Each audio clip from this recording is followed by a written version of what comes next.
Everybody in the room, welcome, welcome, welcome. The Centonomy Entrepreneur Chat starts in the next 2 minutes, less than 2 minutes now. So if your friends have not logged in yet, get them to log in, those who are on social media. So welcome, welcome, welcome to all of you.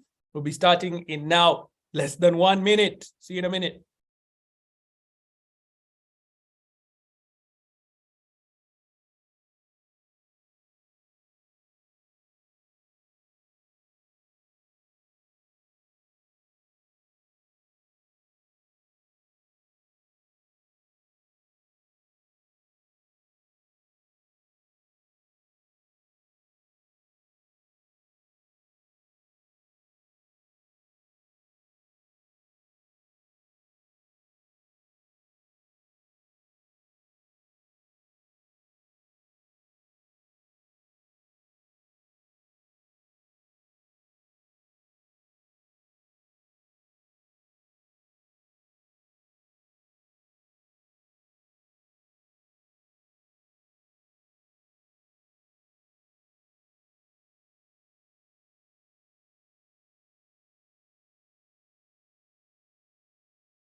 Right, there it is, 10 a.m. East African time. So glad to have you all here. Welcome, welcome, welcome to the Centonomy Entrepreneur Chats. This is an event that we are constantly looking forward to, because in a session like this, if you're a person who is in business, in whatever area it is, we learn from one another. And one of the powers and one of the strengths of the Centonomy Entrepreneurship Program is the community that you are around. Because when you come into the room, you're not just by yourself. I don't know how many of you who are entrepreneurs or who are in business will tell you of the loneliness of business, isn't it? You'll tell people about how it is so easy to feel as if no one else understands you, no one else is going through what you're going through. But when you come into the Centonomy Entrepreneurship Program, which is starting this February, you'll find yourself in a community of entrepreneurs who are going through business just like you are. And it's not just those who are seated in the class with you. One of the benefits of the Centonomy Entrepreneur Program is that the trainers who come to train, we source and look for trainers who are experts in specific fields, but they have also run a business. They have also been on this same journey, so that when they're speaking, we're not just speaking academics. This is something that was out there from a textbook written somewhere in a different country than where you are, but they're in the same space, functioning in the same market, so that they understand where you're coming from. So if you have felt that you are alone, look around you right now in this room. We have few hundred of us on Zoom, and I'm sure some people are joining through social media. I'll be checking through the social media as well very soon. It'll be an amazing experience because you are surrounded by like-minded people. And that is one of the strengths of the Centonomy Entrepreneur Program. So that when we come into a room like this and we say, BIASHARA ISIGONGE UKUTA, somebody will come and say, my business, oh, Biashara yangu iligonga ukuta, and we are able to talk about what happened to your business. For those of you who are wondering what language I'm speaking, my business went and it literally hit a wall. And I've been through it. This is what I did. I'm at a different stage than you are. And even if you have been in business for a couple of years, being in a room with young entrepreneurs who are still that hopeful, who have ideas, who are focused, who are clear on what they're going, will also inspire you to pick up from where you are. So in this session, our goal is to assist you to understand how to unlock the power in your business. That is our goal. That is what we want to achieve in this session. So that's just today. And you can imagine from what you're going to get through today, what it's like when you come into for the program over a 14-week period, where every week you're just building on the knowledge, you're building in the community, you're building that network that can assist your business to grow from where it is. This is the power of the Centonomy Entrepreneur Program. So welcome, welcome, welcome, everybody. We're going to use the chat box now. And I'm going to encourage you, as we go through this session, if you have a specific question, please, if you're in the Zoom platform, we have a Q&A button, Q&A, which is where your question will be listed and we can come back to it and address it. If you put your question in the chat box, sometimes it gets lost with all the comments as people are commenting as we go through. But if you would like to ask a specific question, I'll encourage you to use the question and answer box. That way, we'll be able to see it and come back to it when the time comes, all right? So we've not got a lot of time, so I'm not going to waste much time. I'm going to ask you, everybody who's in the room, I'm so glad to have you here. If you can just let us know in the chat box where you are in the world. It's so amazing usually to have a wonderful group of pretty much an international session like this. We'll be talking to people across the world. At least that's what I believe. I'd love to know from you. Type in the chat box where you're at. And if you want to let us know what business you're in, hey, this is a good place to let people know what you're up to in the world. So let us know which country you're in, which city you're in, which town you're in, and what business you're in as well. You never know, you might find some business even in this space that you're in. Excellent, excellent, excellent. Hey, I saw somebody. What? I saw somebody here. Tony, you're all the way on the other side of the world. I don't even know what time it would be at this moment. You're ahead of us, so you must be in the middle of the night. I'm always amazed. Thank you so much. Tony saying that he's in my old stomping ground in Melbourne, in Australia. Man, it's been many years. But hey, my sister is in town right now. She's from Sydney, so I feel a bit connected. Wonderful. We've got Joel in Mombasa. We've got Isabel in Nakuru. Edward is all the way in Kisumu City. We've got Fifi in Kericho, Ngong, Nairobi. Lots of us from Nairobi. Thika is represented. Melbourne, Australia, as I said, is mentioned here. Diani, Kirinyaga, Diani Beach. Hey, talk to me about that. It's been a while. I'd like to come back and see that. Wonderful, wonderful. Lots of people from around Nairobi. Welcome to all of you. People are even being more specific. Ngara in Nairobi, Siaya County. Hey, welcome to all of you as well. Fred, welcome to you as well. Let your friends know, even as we go through this session, we've got this live on pretty much all our social media handles, which are out there. We're live on Twitter, on YouTube, on Facebook. Hey, to everybody on all these various places that are there, the Entrepreneurship page, and also on our founder, Waceke and Nduati's page. So we've got lots of people coming into this session from different places. So if you are viewing this from social media and you want to participate, please use the chat box, the comment section on the various social media parts, and our team will be looking through those so that you can be part of the whole thing, so that you don't get lost with all the Zoomers in the room. Look at that, look at that. People from literally around the world are present in this place. Kilifi, this is in Kikuyu also as well. Wow. Wonderful from Meru as well. Roiro, Kisumu, Nairobi, Kasarani. Wow. Some people are personal trainers. Excellent, excellent. From Narok as well. We've got Nakuru County as well. Excellent. Westlands just down the road from us here. Lovely, lovely, lovely to have you guys all present and accounted for. Look at this. I do want to applaud our government for recognizing especially here in Kenya and across East Africa, there's an agenda through the governments in this area to support and to build entrepreneurship. But there's some work that needs to be done there. So there's empowerment through funding, but there's also a need for knowledge. And that's what the Centonomy Entrepreneur Program is going to give us as we go through this session. Because when you're in an environment in which you're learning, then the likelihood of success in business only increases in that period of time.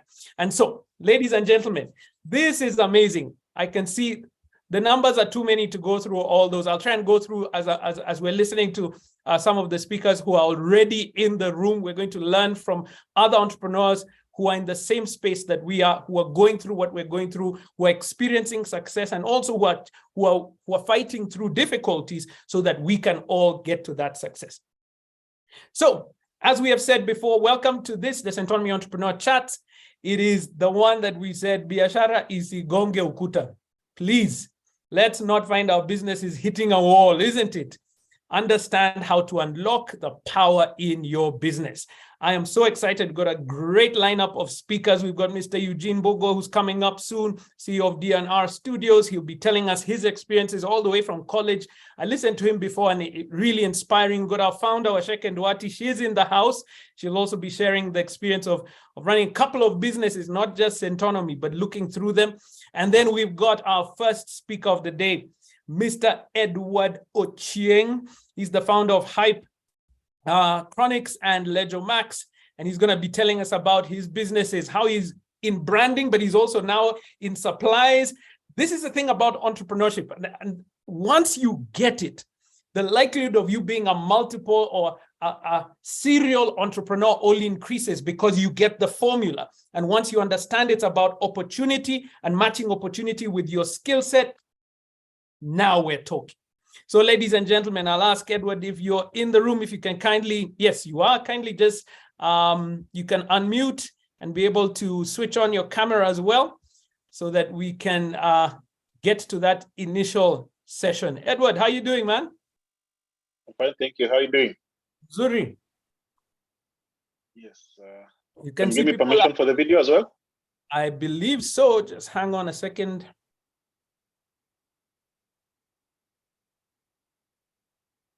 I'll ask Steve if you can help me. I think there's someone, the host of the meeting, you'll need to give rights for Edward to switch on his video as well. I thought I could do it from my side, but I can't quite. But I will now exit from this position to allow Edward to get in. So, ladies and gentlemen, as we're doing this, kindly remember tools of the trade, notebook and pen next to you because we're about to learn. And you're going to get some insights that are going to help you along the way. Welcome, Edward. How are you doing? All the way from Kisumu City. Thank you. How are you? Clear now. Clear. Yes. Excellent. Yes. Yeah, thank you so much. Good morning, everyone. Greetings from Kisumu, the capital city of East Africa. Well, first, I would like to say thank you to Centonomy for giving me the opportunity to speak today. Of course, you, the CEO, Waithaka. Thank you, Waceke, Ruby, Genevieve, and everyone who gave me the opportunity to come and, to speak today. Well, as I've been introduced, my name is Edward Ochieng. I am the founder of Hype Chronics, which is a distribution company that I started last year for FMCG products. I'm also the founder for Ledger Max, which is dealing in solar panels and equipment. So if you need any solar business installation, like I'm available. And I've also been in business for about 16 years with the other company, which I started originally. It's called Hype Media, which I did from Uganda and also doing it in Kenya. But first, who is Edward? Edward is a Kenyan born who was born to a Kenyan father and a Ugandan mother, lived both in Kenya and Uganda. Raised in Kisumu. Primary was in Kisumu. Secondary, I went to Uganda. Then I came to Nairobi for university. I was at Nazarene University. Then from there, I went back to Uganda after trying to look for a job in Uganda. I mean, in Kenya rather, for about a year. I searched for jobs everywhere. I couldn't get any, which was so discouraging. So when I went back to visit in Uganda, After 3 months through playing rugby, I managed to, to get a job in a clearing and forwarding firm. And after 2 months, I was given a promotion as a branch manager in Ginger, where I managed to start a rugby club there because I really loved rugby when I was in school. So that is where my entrepreneurship journey started. So with the opening up of the rugby club, there were avenues for making money. There was a bar, there was a restaurant. I managed to grow the team from there, from scratch, from nothing to, to where it was supposed to reckon with. Yeah, but also in the same venue with the rugby club, I managed to start the Hype Media, because now I was now engaging the corporate companies, and I was also now managing sponsorship, events management, and a bit of branding.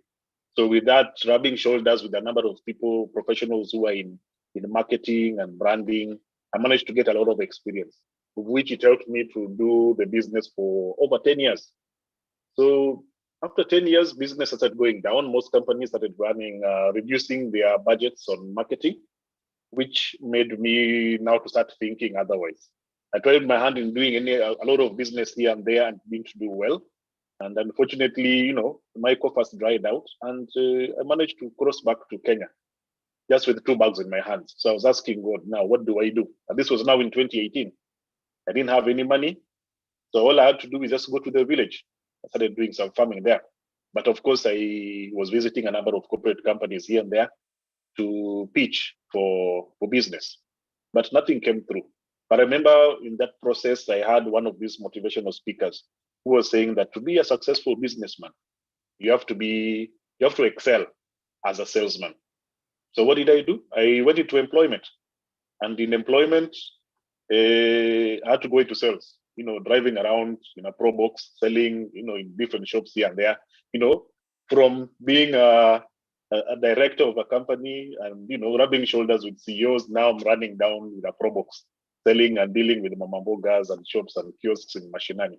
But actually, I thank God that it gave me a lot of experience. So after the 2 years, last year I decided, let me go back into business because I've got a lot of experience in the field, and actually I excelled. And even the companies that I worked for were really impressed. And of course, even the competition, I did, give them a rough time in the market. And what helped me with the selling, which I didn't know I had a gift in, I had a good background in marketing.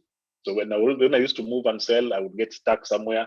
I would be engaged. The experience I had in marketing to help me push products. But just before I could leave employment, I remember I came across the flyer for Centonomy Entrepreneurship.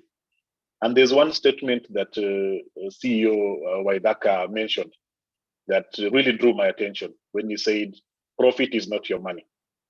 I was really shocked by this because, as a businessman, when you open your drawers and you have, say, like 1 million shillings, most of us Africans will believe that is all your money. And when I looked back, I started doing a research through the customers I was dealing with when I was a salesman. I got to realize many of the businesses that closed down, they had this wrong perception. When they're doing business, you're selling, a client gives you products on credit, you sell, you get to a point, you have, say, 500,000 in your drawer. Probably half of it is debt for your supplier. But most of these businessmen would assume that the whole 500,000 is theirs. Then they start going to other businesses and they start investing properly in property and all that, forgetting that they have to pay these debts and you have to plan before you invest in other businesses. So in the process, I decided, let me engage and join the Centonomy class. And trust you me, I have learned a lot, quite a lot. There's a lot that I've learned that has really changed my perception in how I'm doing business, how I'm handling even my clients today. Some of the people, when they give them advice, they ask me, where have you got this knowledge? I can even just give you just a few of the things that has really changed my perception. The planning, I thought that I knew it all because I was doing all these businesses, 16, 17 years of doing business, you're thriving, you're doing, very well. And I assumed that I had it all. But when I came to Centonomy class, I got to realize that things are done orderly. There's an order of doing things. There's things like which really helped me so greatly was things like planning, structure and strategy, design thinking when you're planning your businesses, There's risk management, which most people tend not to follow, because when you look at it, I remember there's some businesses where someone comes and tell you, hey, there's business in onion farming. Everyone, all Kenyans will rush into it without even doing a research and finding out what are the risks, what can I avoid doing so that I can make money and not go into losses. So I got to realize, if with this design thinking, you can plan carefully. One of my biggest take also was accounting, but I think this bad character came from, the advertising and branding industry, where you can do a contract like for 10, 20 million shillings, you invest maybe like 10, 12 million, and at the end of the day, you have a balance of 8 million. So it is easy.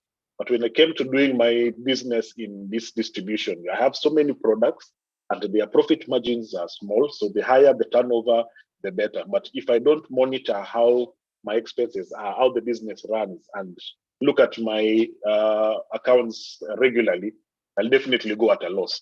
For the advertising industry, it was easy, but now I am forced to be very keen with the figures. And of course, with those small turnovers, accumulatively, it becomes huge.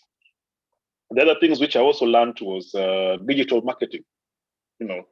I was even telling a friend the other day that, sisi tulikunywa maziwa ya nyayo, meaning that for those people who don't understand Swahili, that we took milk during our former president Daniel Arap Moi. In the mid 80s to the 90s, we were given free milk in school. So that means that, it just shows you how young I am. But what I've learned over the years is really massive. So you find that in digital space, we didn't have this growing up.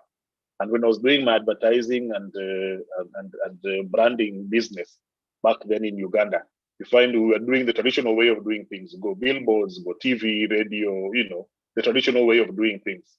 Now, after COVID, things have changed and most people are going digital. They're going on, social media pages.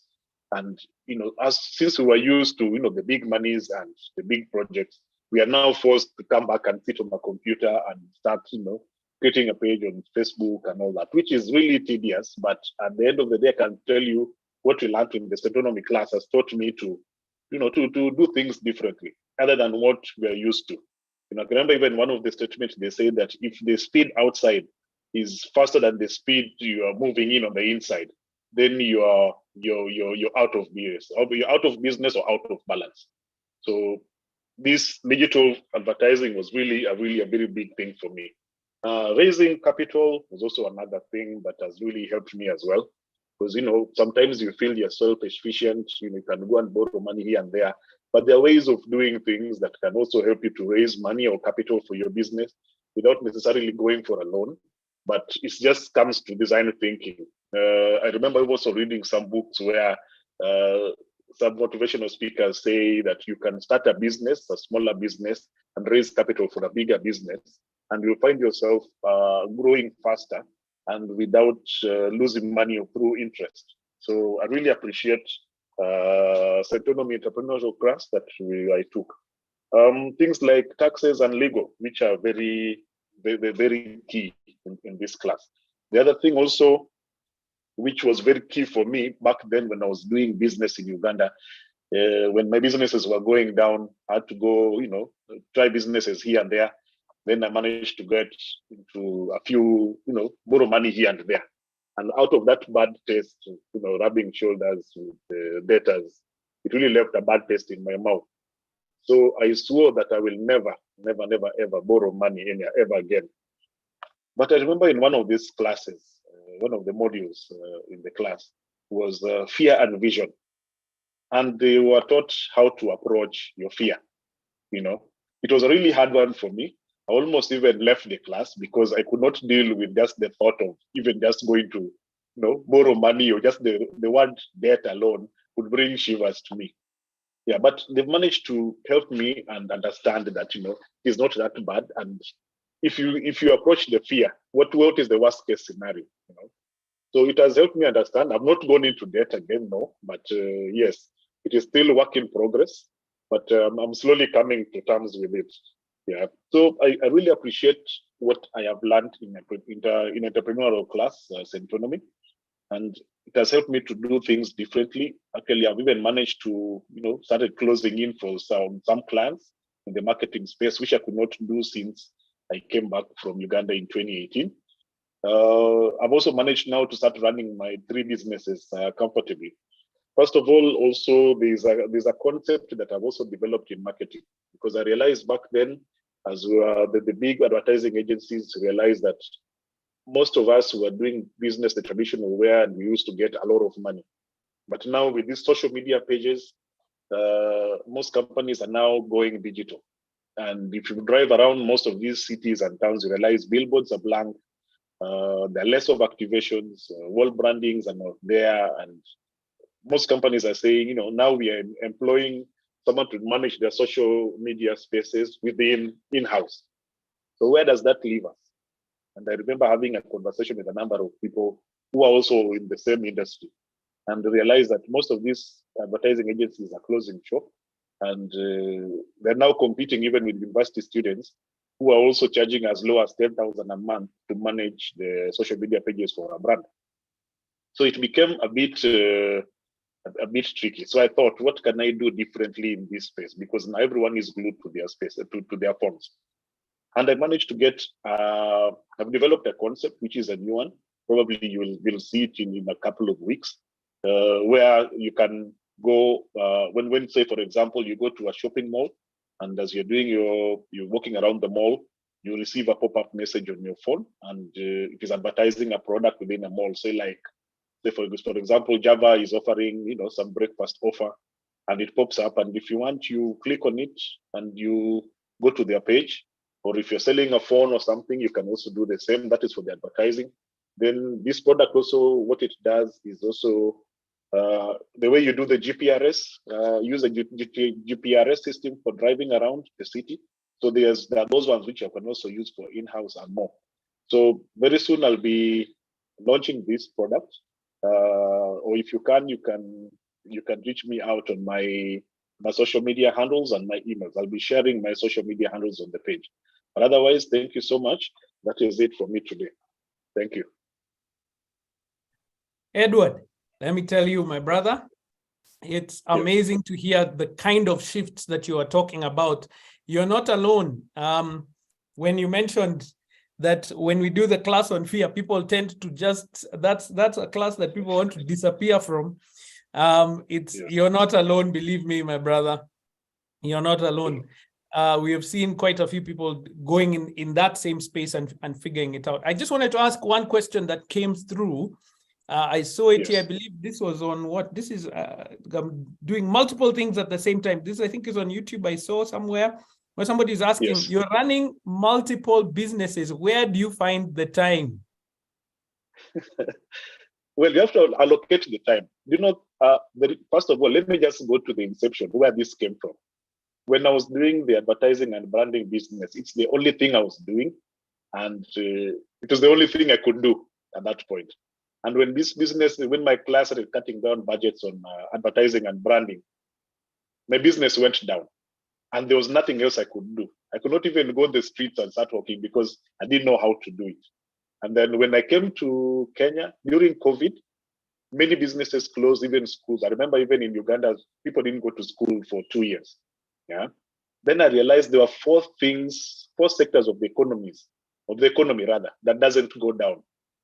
That is medical, transport, housing, and transport. Medical, transport, food, and housing. Those 4 don't go down. No matter what happens in the world, those things will keep going.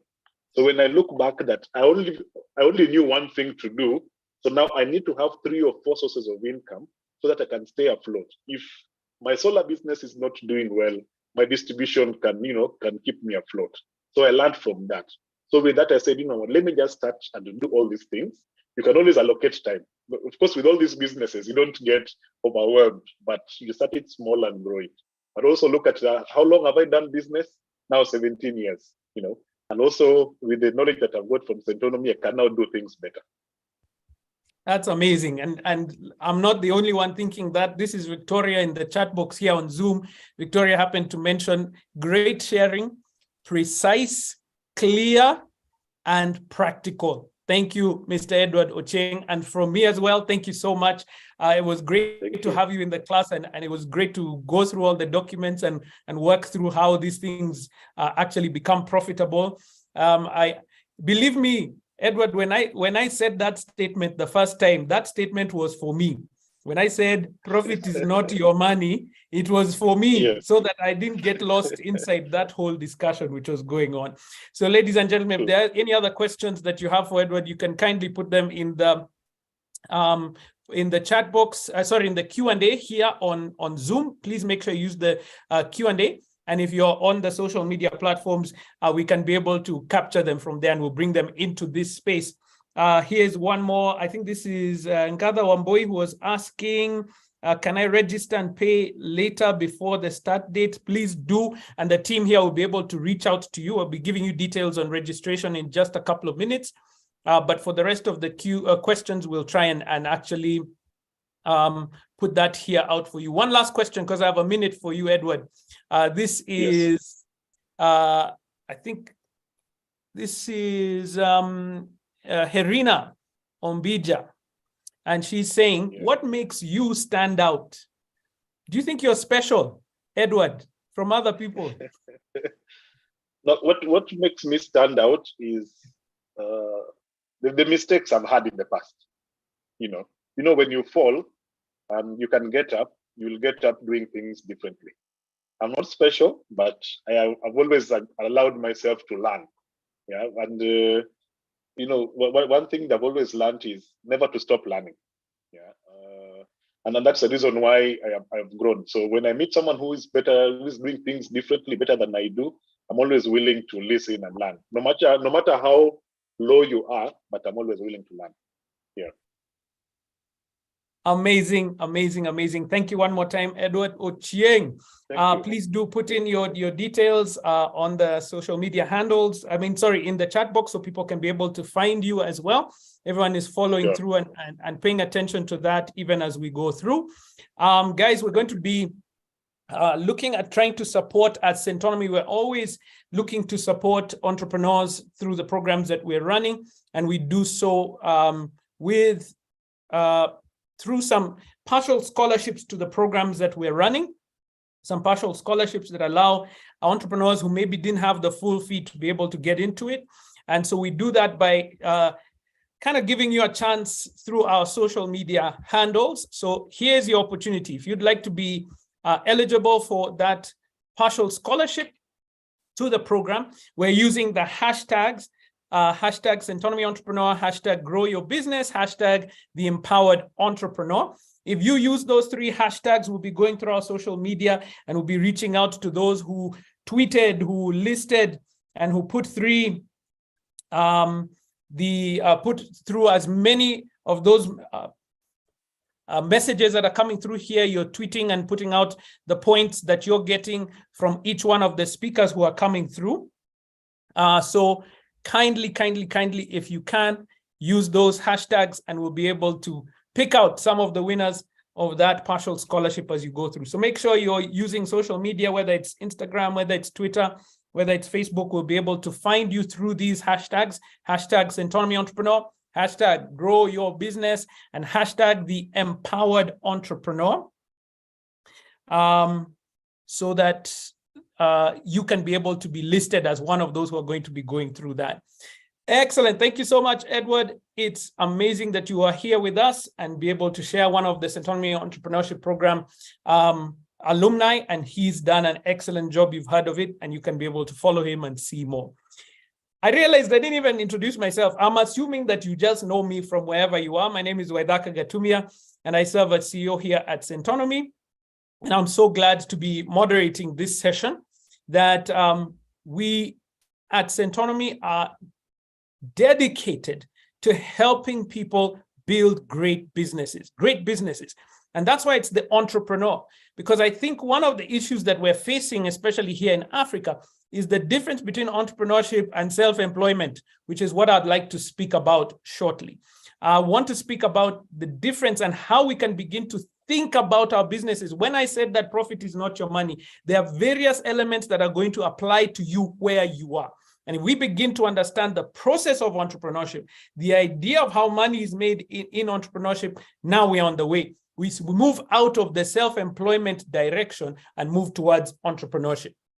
As I do so, I'd just like to let you know that the Centonomy Entrepreneur Program is a 14-week online program that helps you build great businesses. You're learning about structure, digital strategies, what you heard from Edward Ochieng. And as far as money is concerned, it is not just raising capital, but raising, managing, and building capital as you go through accounting, tax, and legal procedures. We've got a full list of the program, which I'm going to show you in just a couple of minutes. The program starts on the 8th of February, 2023, and the fee is only 57,000 shillings, only 57,000 shillings. You can register today with only 1,000 bob, only, I keep saying only. Usually outside of the time that you're here for the entrepreneurship chats, you pay 2,000 bob, but because you showed up here, the few hundred of us here, I think we're now closing in on, that's about 500,000 of us in this room. Can you see what that means to so many people as far as entrepreneurship is concerned? You register with only 1,000 shillings, and then the rest of the fees can be paid in installments over time. So you can be able to break that down. We understand, entrepreneurs, you don't have cash just anywhere lying around, and you have to manage cash flows. That's part of the program that we're going to be taking you through, how to manage your cash flows. So your fees, registration today of 1,000. Today, that's the special. So we are asking you to take advantage of that today. 1,000 shillings. Today, and you can use the M-Pesa pay bill there, 986850, put in your name, and then as the account, your first name, and then ENT. Just write the letters ENT so we can identify which program you're coming to do here at Centonomy. Your name, and then ENT as the account. The pay bill is 986850. Today, all you need to do is register with 1,000 bob. That gets you into the class list so that we can begin to prepare for you when the class begins on the 8th of February. Now, as we run the class, it's really simple. You attend class once a week, once, either on Wednesday or on Saturday. You don't have to come for both. But as you heard from Edward, sometimes people come, especially now with the online platform, you can be able to come multiple times. So you only come for one class because it's the same class that's being taught on Wednesday that is being taught on Saturday. And so you come in either on Wednesday evening, East African time, 6 p.m. to 9 p.m., or Saturday morning, a time like this from 9 a.m. to 12 p.m. And we deliver via Zoom in an environment like what we're going through here. But obviously, we've got a few restrictions for the platform as a webinar right now. We use the classroom format so that we can see each other, we can interact. It's interactive. We use actual programs, and I'll be showing you how we're going to do it here. We put on templates that you can see and interact with live so that you can be able to be building your business. We'll send you material in advance and you participate during the class. So they start on the 8th of February, as I said, via Zoom. You only attend one class per week, either on Wednesday or on Saturday. And here's the benefit to you. If you are registered for the Wednesday class and say, hey, I have a business contract, things have happened, I cannot attend on Wednesday, you are more than welcome to come in on Saturday. Hey, if that week on Saturday you'll be traveling and you know that you're going to be in another space, you just let us know and you're welcome to come in on the Wednesday, because we want you not to miss out on any of the content that you're going to be going through. So the modules that you're going to go through in the Centonomy Entrepreneur Program are as listed here on the screen. The Centonomy Entrepreneur Mindset. So that we begin to think, how does an entrepreneur think? We're going through a short exercise on that right now. We go through design thinking. This is a new process of how you interact with customers to understand their needs and how your products and services meet their needs. Because if there's a disconnect between those two, the products and services and the needs of your customer, selling will be just that harder. And so there is a process. How do you engage with your customer? Many entrepreneurs, in fact, let's do a short poll, if you don't mind, here in the chat. We're going to use the chat. How many of you actually ask your customers, what do you think of our product? How many of you actually do that? Have you gone into it? Let us know in the chat box there. And when you get that feedback, what do you do with it? Let us know in the chat even as we go. Do you ask your customers questions? How do they experience your products and services? Let's know. Then we talk about fear and vision, as Edward talked about, because listen to me, you will go through issues of fear, whether it's fear of debt, whether it's fear of losing customers, fear of competition, fear of starting up. Some of us have not even started. You're in this room, you want to start your business, and fear is the thing that is stopping you. Do you understand that's why we put it there as one of the very first programs that you're going to go, because fear becomes one of the issues you must deal with. And we give you tools and practical methods to handle those fears, and so that they do not become debilitating. And then next up, now we get into how to make money in your business. Now, listen to me. Look how that module has been listed there, how I make money from my business. And that class came out of that statement that you had Edward mentioning, that profit is not my money. This was a learning lesson, a lesson for me, because when I was in business myself, and before I joined Centonomy, I was eating my profit and I didn't understand, why isn't the business growing? We'll talk about that as we go through. So how does an entrepreneur make money from their business? How do you build wealth from your business? This is a key part of what we're going to do. Then you have to have some structure and strategy. If Edward is telling you he's running 3 businesses at the same time, how do you structure those things so that they work? And one of the powers of entrepreneurship is to build a structure that works whether you are there or not. That's an entrepreneur, because an entrepreneur builds a business that makes money for them. Then we get into marketing. And as I said, all these specific classes like marketing, digital marketing, accounting, working capital, all those, these are taught by industry experts, but they are also entrepreneurs in their own right. And so they'll be able to take you through and go through in those specific areas. So marketing specifically in general, and then digital marketing, because this is something that we are all experiencing together. As you had Edward saying, those of you who were in that same generation, social media has come up during our lifetime. We have to learn how to do that as well. Then we talk about money multiple times. How do you account? We're not trying to make you an accountant. Please understand. But as an entrepreneur, you have to be comfortable looking at money, looking at the spreadsheets that you're dealing with with your accountant. Otherwise, you get lost along the way. So you need to have the power to read financial documents so that you can make decisions as the owner. Working capital, as we're going to be discussing as we go along the way. How do you keep your cash flows moving? Those daily, weekly cash flows, because that's where the rubber meets the road. If you're paying your suppliers and your clients are not paying you, how do you keep that going? We deal with that even as we go there. Naomi, please, I can see your comment there that accounting is your least favorite part of business. Let me tell you, when you come into this class, it will become your favorite. I assure you. I used not to like the numbers because I didn't understand them. But when you understand them, they reveal some powerful stuff. Keep in the room, Naomi. I'm going to show you some of that stuff right now. Then we get into the legal side of business, just understanding how should I register, what areas should I be able to register, what are the kind of relationships that I should have with partners, with investors, with the banks, with finances, all these different areas. That's what we want to look for. Yeah, raising capital as well. We must talk about that, because in this capital, one of those areas that if we're going to make the leap from being just hustlers to entrepreneurs, that is a key part of it. Capital is important. Let me just mention this for you, Philip, who's listening to us here. Philip, please just Google as we're going along, and somebody else can Google as we're going through this, how much capital was invested in businesses in Kenya. Of course, I can see most of us are in Kenya in this room. You can look in your own country where you are if you're outside of Kenya. How much capital was raised by businesses in Kenya in the last couple of years? It is billions.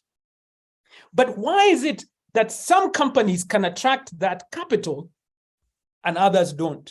The money is there. Let me tell you, when you deal with those who are in the industry of raising capital, those who help businesses to raise capital, they'll tell you they have more money than they know what to do with. The problem is matching it to a business that will actually give a return. We're going to talk about it.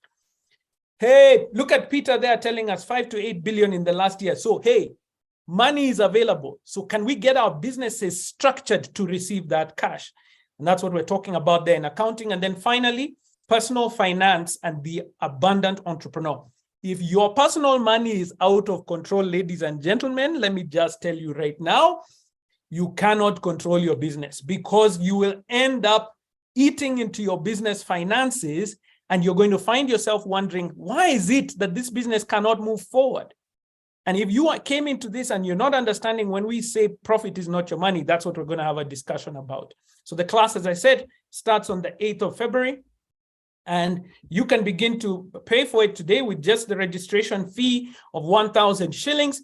And then you can be able to move on from there. We'll give you details on how the payments can be done in installments. We talked about it to make it as easy as possible for you. Entrepreneurs, we know cash is not just flowing everywhere. So monthly, you can be able to pay those installments. And I tell you, it will shift the trajectory of your business.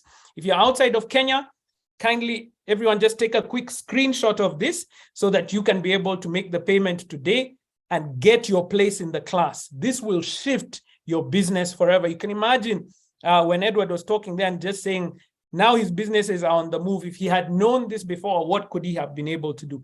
So everybody just take a quick screenshot so you can remember how to make your payment. If you're outside of Kenya, it will be $10 US, registration through that bank detail there, just $10 US to register. Then we'll send you the rest of the details and the payment plan in advance. If you're in Kenya, you can use M-Pesa and just 1,000 shillings rather than 2,000. Make a saving today by doing so. Take a moment, take a quick screenshot.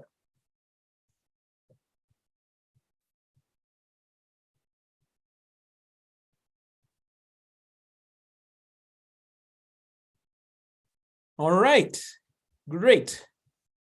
So let's do a short exercise if you don't mind. And this is how the class is run at Centonomy. We don't just talk and send you books to read by yourself. We actually do practical exercises in the class so that we begin to see where the issues are.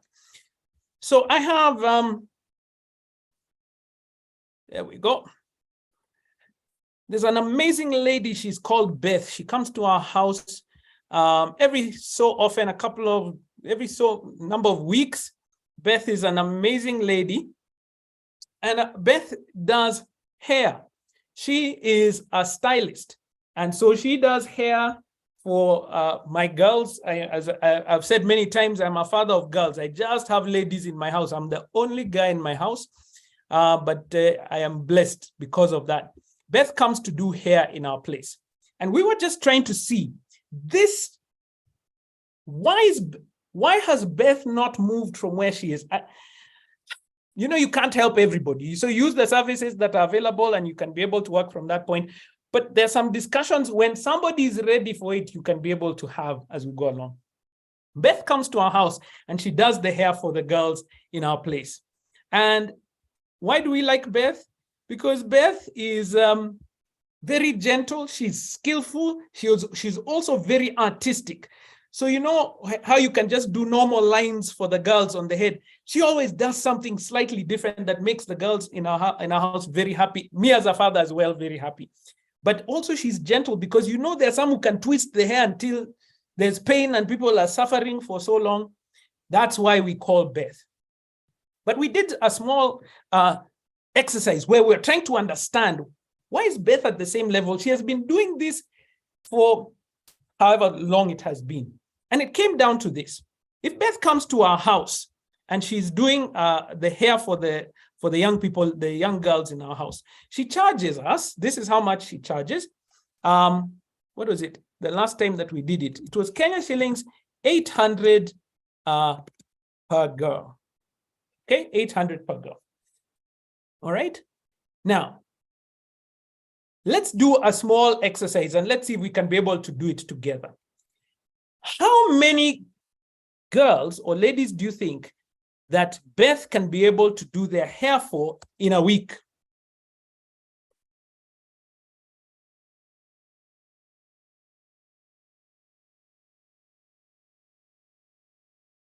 How many girls do you think, if she's charging 800 per girl, Ladies, you know how long, we need to do this together in the chat box. Eh?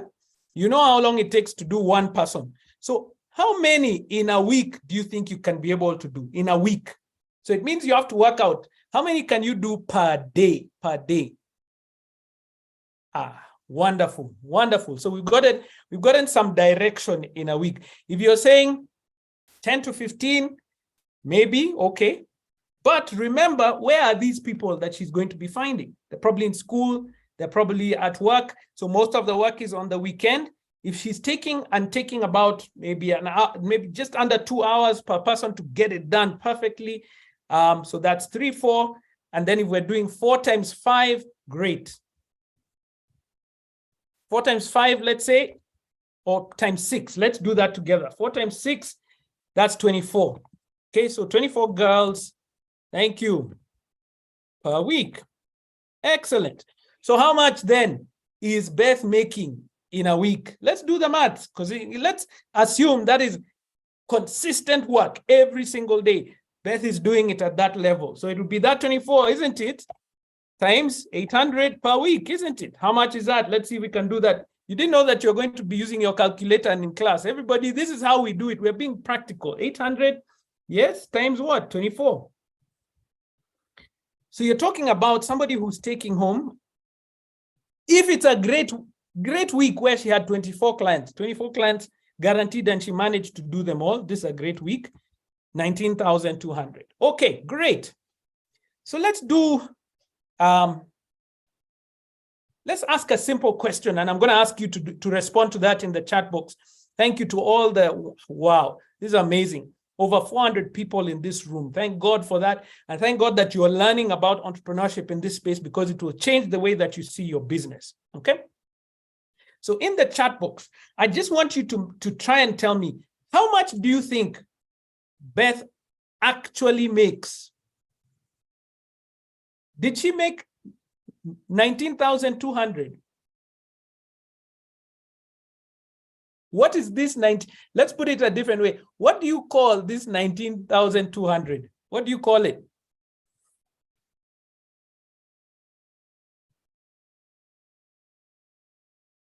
Revenue. And this is a vital part of the business. Because remember, we're talking here about BIASHARA ISIGONGE UKUTA. This is where the difference is made.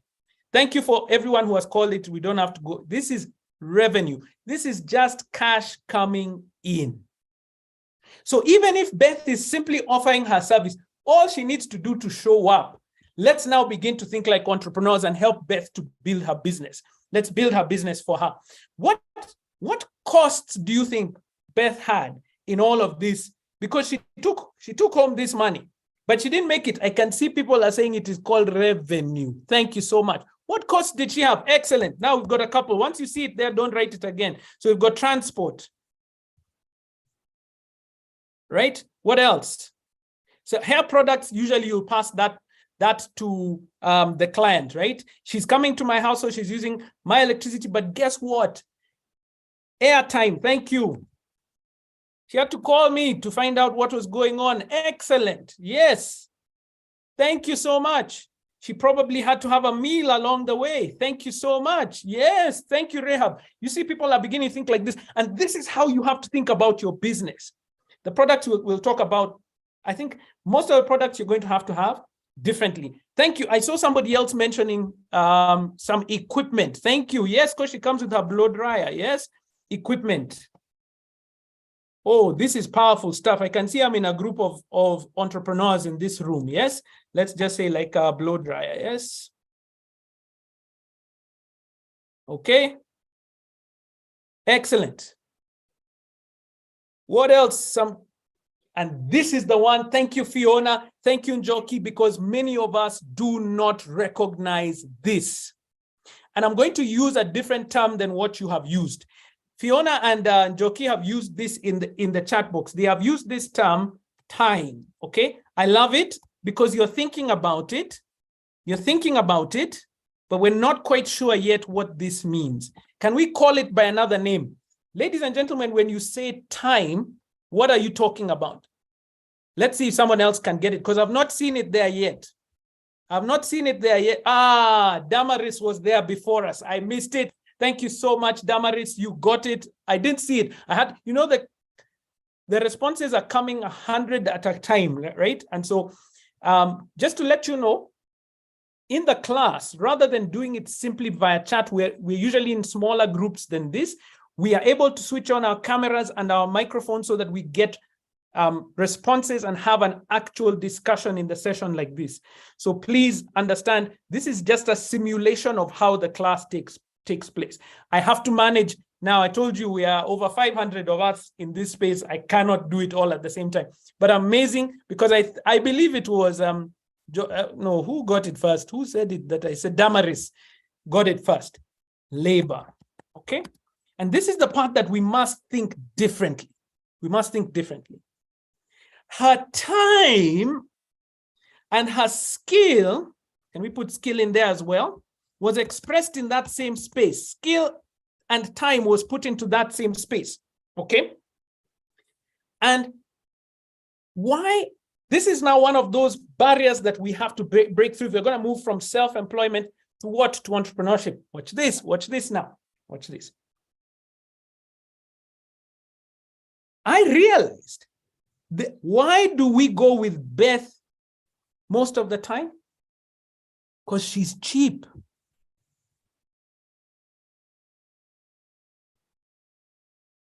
Ladies who are in the room, if you were going to get your hair braided and you went into a salon, how much would it cost? Would it cost 800 shillings? Please let me know. Or those who are fathers of those who get their hairs braided.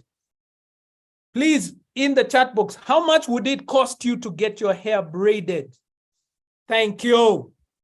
Look at that. And we've got a range already. Somewhere between 1,500, okay? And what? I've seen there even as high as 3,000, okay? So here's where we talk about a business hitting a wall. This is Beth's business. This is someone who I'm dealing with right now. Why? Because she has not considered all these costs. Let's take it even further than that. Let's take it further than that. There's some of these costs that we have not even mentioned here. Let me see if I can open this up one more time. There's some of the costs that we have not even mentioned that go beyond this. You see, I put this separately here, and I put equipment in business. Now you're going to come into the class and we'll begin to tackle this, and we call this capital expenditure. It's a fancy term for just what are some of the assets that the business owns, and we separate that from our profit and loss so that you're able to see where is there actually a profit coming through. Yeah. So if you've not even learned to separate those two, then you find yourself in your accounting processes not understanding where is the money coming from and where is it going, and you don't quite see it. Not only that, we separate some of the other costs and we say some of these, in fact, we would call them direct costs.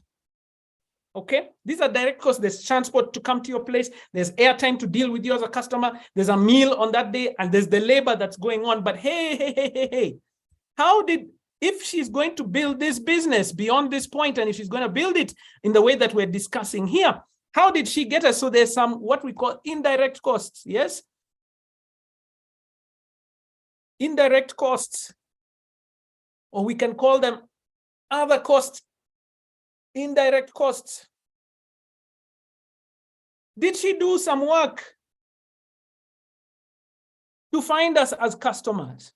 Thank you so much, Damaris, for writing those down, and we get that in the class even as we're going through. Did she do some work outside of this time? Yes, she did. She had to practice. She had to reach out. She had to go. That was not least. It was not me. I was not the one paying that amount. She had to find time outside of this to be able to do that. Hey, she has, I saw that here. Somebody else listed it. I didn't miss it. I'm just trying to put it in the right perspective. Watch this. She has rent. Even if, thank you so much. This is Shamila. I'm coming to that in a moment.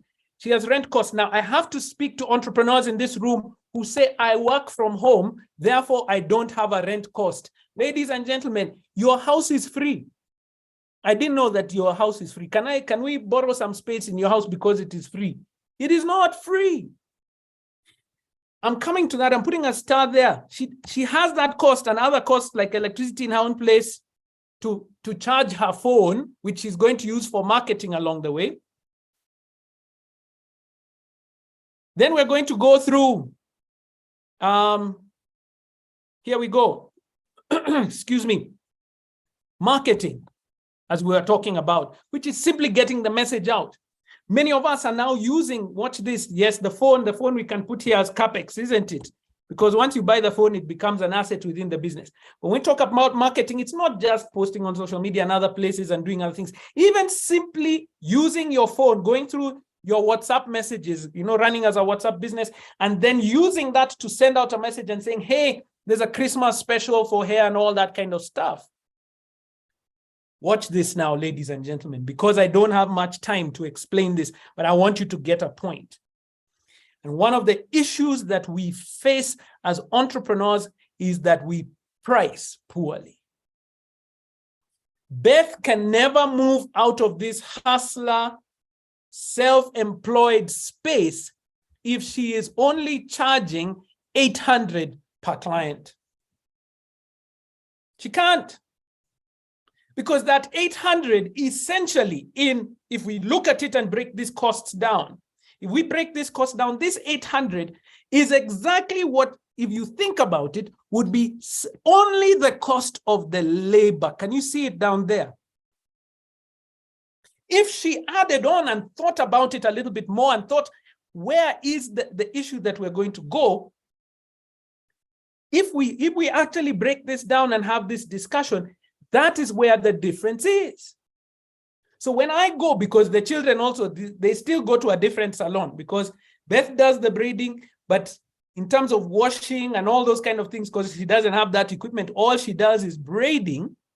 We take them to another salon in which these costs are there per child. And therefore, watch this, can Beth move out of this situation? No.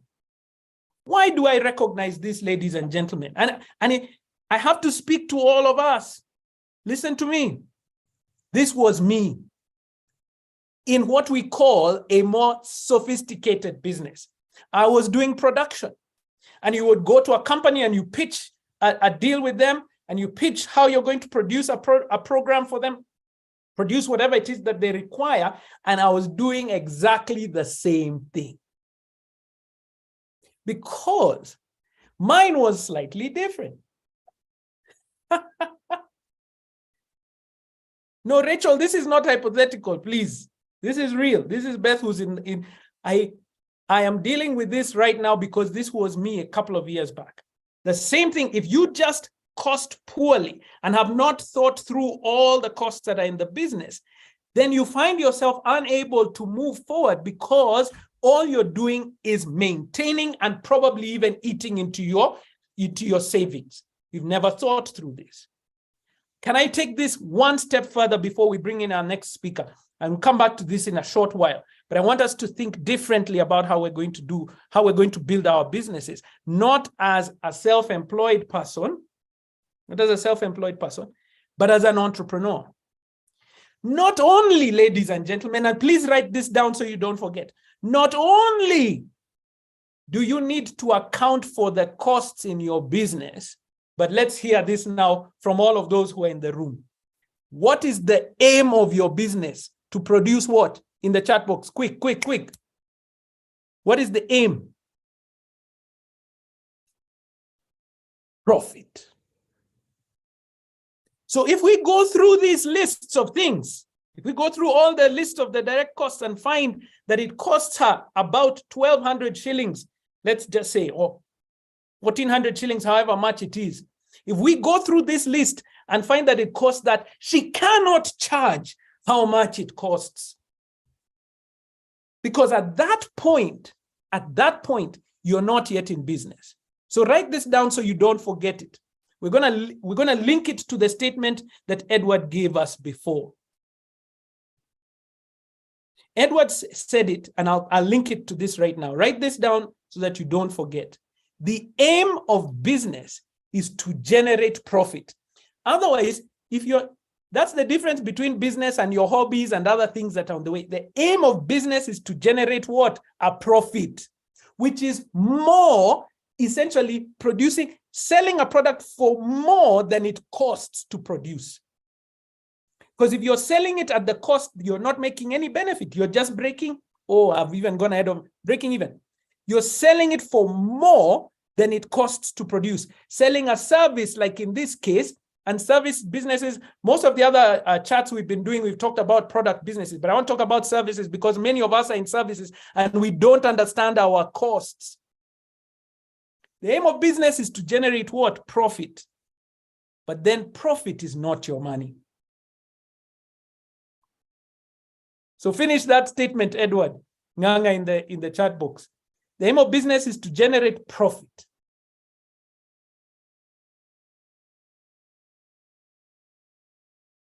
But profit is not your money. If we can organize our finances in such a way, then we are going to be getting into the business that we're talking about. So Beth cannot break through because, number one, look at it. If we remove all these costs, because she's paying for them, she's paying for airtime, she's paying for the meals, she's paying for transport, she's paying her rent in her house, even if she's not recognizing out of this amount, she's paying for all these various things that are there. Listen to what I'm saying. She cannot be able to now build beyond this point. This business cannot grow. Watch this, ladies and gentlemen. What would happen if Beth tried, she said, okay, I have 10 clients on this one day. I can't do 10 heads at the same time. She can't, right? So she says, I'm going to hire somebody else. I'm going to send one of my people to your house to do what? To do your hair. How much would she charge at that point? 800. If she charges 800, will Beth get any benefit out of it? No. And here's the thing, ladies and gentlemen. Here's the thing.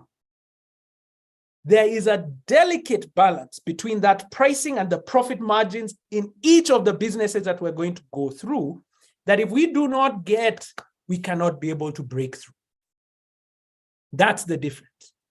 And so as we get through this session and you'll be listening to the other entrepreneurs who are going to come and speak right now, we're going to find ourselves unpacking those roadblocks that are there in your business that you may have not noticed beforehand. And I'll come back and show you on an Excel sheet how this practically is done for us to think what profit looks like.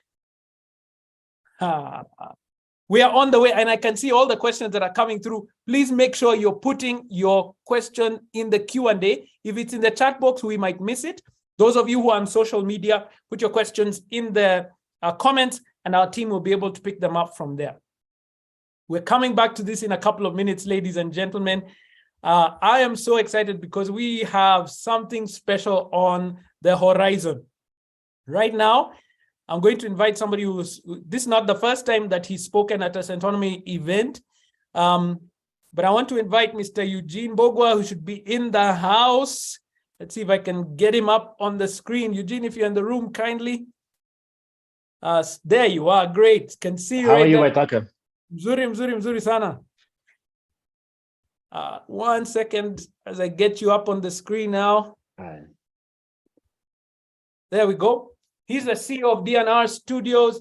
He is a serial entrepreneur and an overall gentleman. I've met with him a couple of times, always willing to share his insights, share his experiences, good and bad, which is always useful in entrepreneurship. And he's here to share some of the stories of where his business journey has taken us. Eugene, we'll start off by, please tell the wonderful human beings in the room all the businesses you're running at the moment, because I know it's not just DNR Studios. Talk to us. Asante sana, Waithaka, and thank you all for having me. Very happy to speak to all of you, almost 500 people I see. My name is Eugene Bogo, and I'm an entrepreneur. I'm the CEO of a company called DNR Studios. That's my primary business. What we do is we produce television shows, everything from Young Rich, Get in the Kitchen, Foods of Kenya, Story Yangu, Our Perfect Wedding, Our 5th anniversary, Soul Family with Southeast Soul, Kialo Culture with Beth Charlie and the Sisters, This Love with Wahoo and Nameless. I can go on and on. We have quite a number of TV shows, and we also do audiovisual work for most of the corporates in Kenya. But I'm also involved in other businesses. I run a club called Number 7 in the CBD on Koinange Street. I do a bit of farming, and now we're getting into the makeup industry. So I think that's me in a nutshell, Waithaka. Eugene, as you can tell from that, you've got many things on your hands, right? So I wanted to, I know we've talked about this in the past. If you saw from the example that we're dealing with right now, as far as Beth is concerned, if she wanted now to build and expand that business, she would need to raise some capital, isn't it? She would need to get some money that would allow her the space in which to hire, to build, to get the systems in place that are there. And I remember from our past experience with you, when you were in college, you were doing a different business. Tell guys, what was that business that you were doing in college that helped you raise capital? I remember that story from the last time. Talk to us about that. My first business in university, and this was, I think, the year 2009, was a company we used to call To A Show Media. And what we used to do is we used to teach primary school kids basic film. It was my friend Peter and I. We didn't know what we were doing either, but we picked a business that required zero capital, because maybe not zero, but very little. What happened is we needed to go to a cyber cafe, prepare some papers, create almost like a curriculum for primary school kids. How the business worked is, in primary school, you have drama club and you have music club. So we introduced film club, and we used to charge the kids to teach them basic film. That was my first business. After that, I tried a bunch of other things, most of which failed. The first one was I tried a tour company that didn't go very well. At some point, I tried to do events that also didn't go very well. But then when I was in USIU, I think around the year 2011, the Mutudo laws were introduced, which is the drinking laws, about the hours that people could sit in a bar. So when that happened, a lot of people in university, in between classes, used to go and drink. So when that was no longer possible, I saw an opportunity, and I set up a video game arcade where we had PlayStation and Xbox, and we would charge per minute for guys to come and play. And we also used to sell those 50 bob movies as well.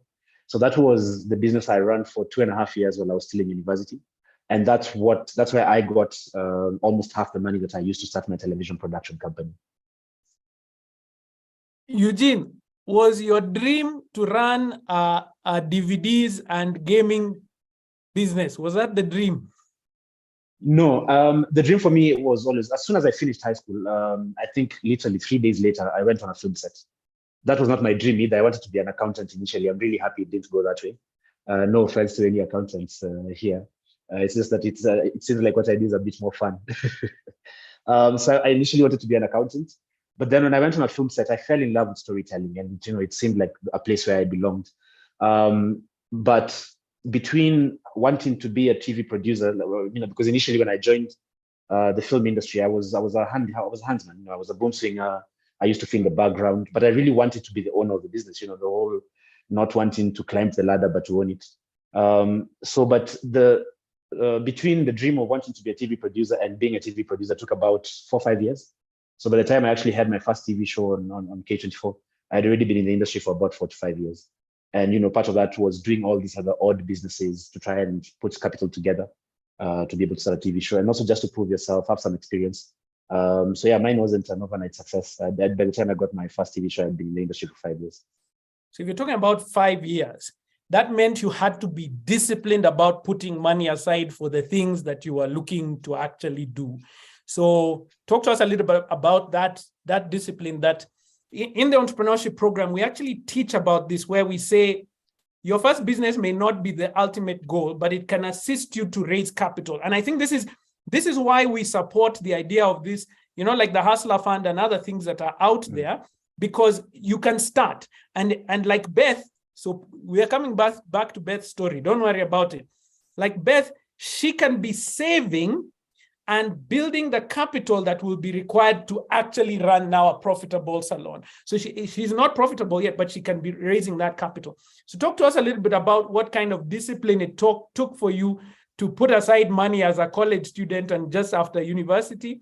And then talk to us a little bit about where you invested that money that capital so that you could achieve the dream business as of that moment? Talk to us about that. Yeah, so the first, even the money I used to set up that video game arcade was from my teaching work. We used to teach at McKinney and we used to teach at St. Austen's. And it was small savings there and there. Like, for instance, I remember one of the things I used to do was on my Friday classes, I wouldn't take matatus all through. So I used to live in Roysambu, so I'd take a matatu to town and then walk from town to Ngong. And you save 100 bob or whatever, but cumulatively, when you don't have much, it amounts to something. But another interesting thing that I did very early on is I also learned to convince other people to give me their money. For instance, for the video game arcade, I had a partner who was one of my classmates. And eventually, when it came time for me to have my first TV show, I had half the money required, but the other half, I actually got two of my friends to get their parents to put in the money. So, everybody needs some rich parents. Nobody said they have to be yours. So I got. Love that one. Yeah, that's so even that's then. a quotable quote. So the ability to be able to convince others of your dream and to have them back you up, but also, of course, to also put in some yourself. So by the time I was starting Young Rich, I think I had saved almost 200,000 shillings, and we needed about 500,000.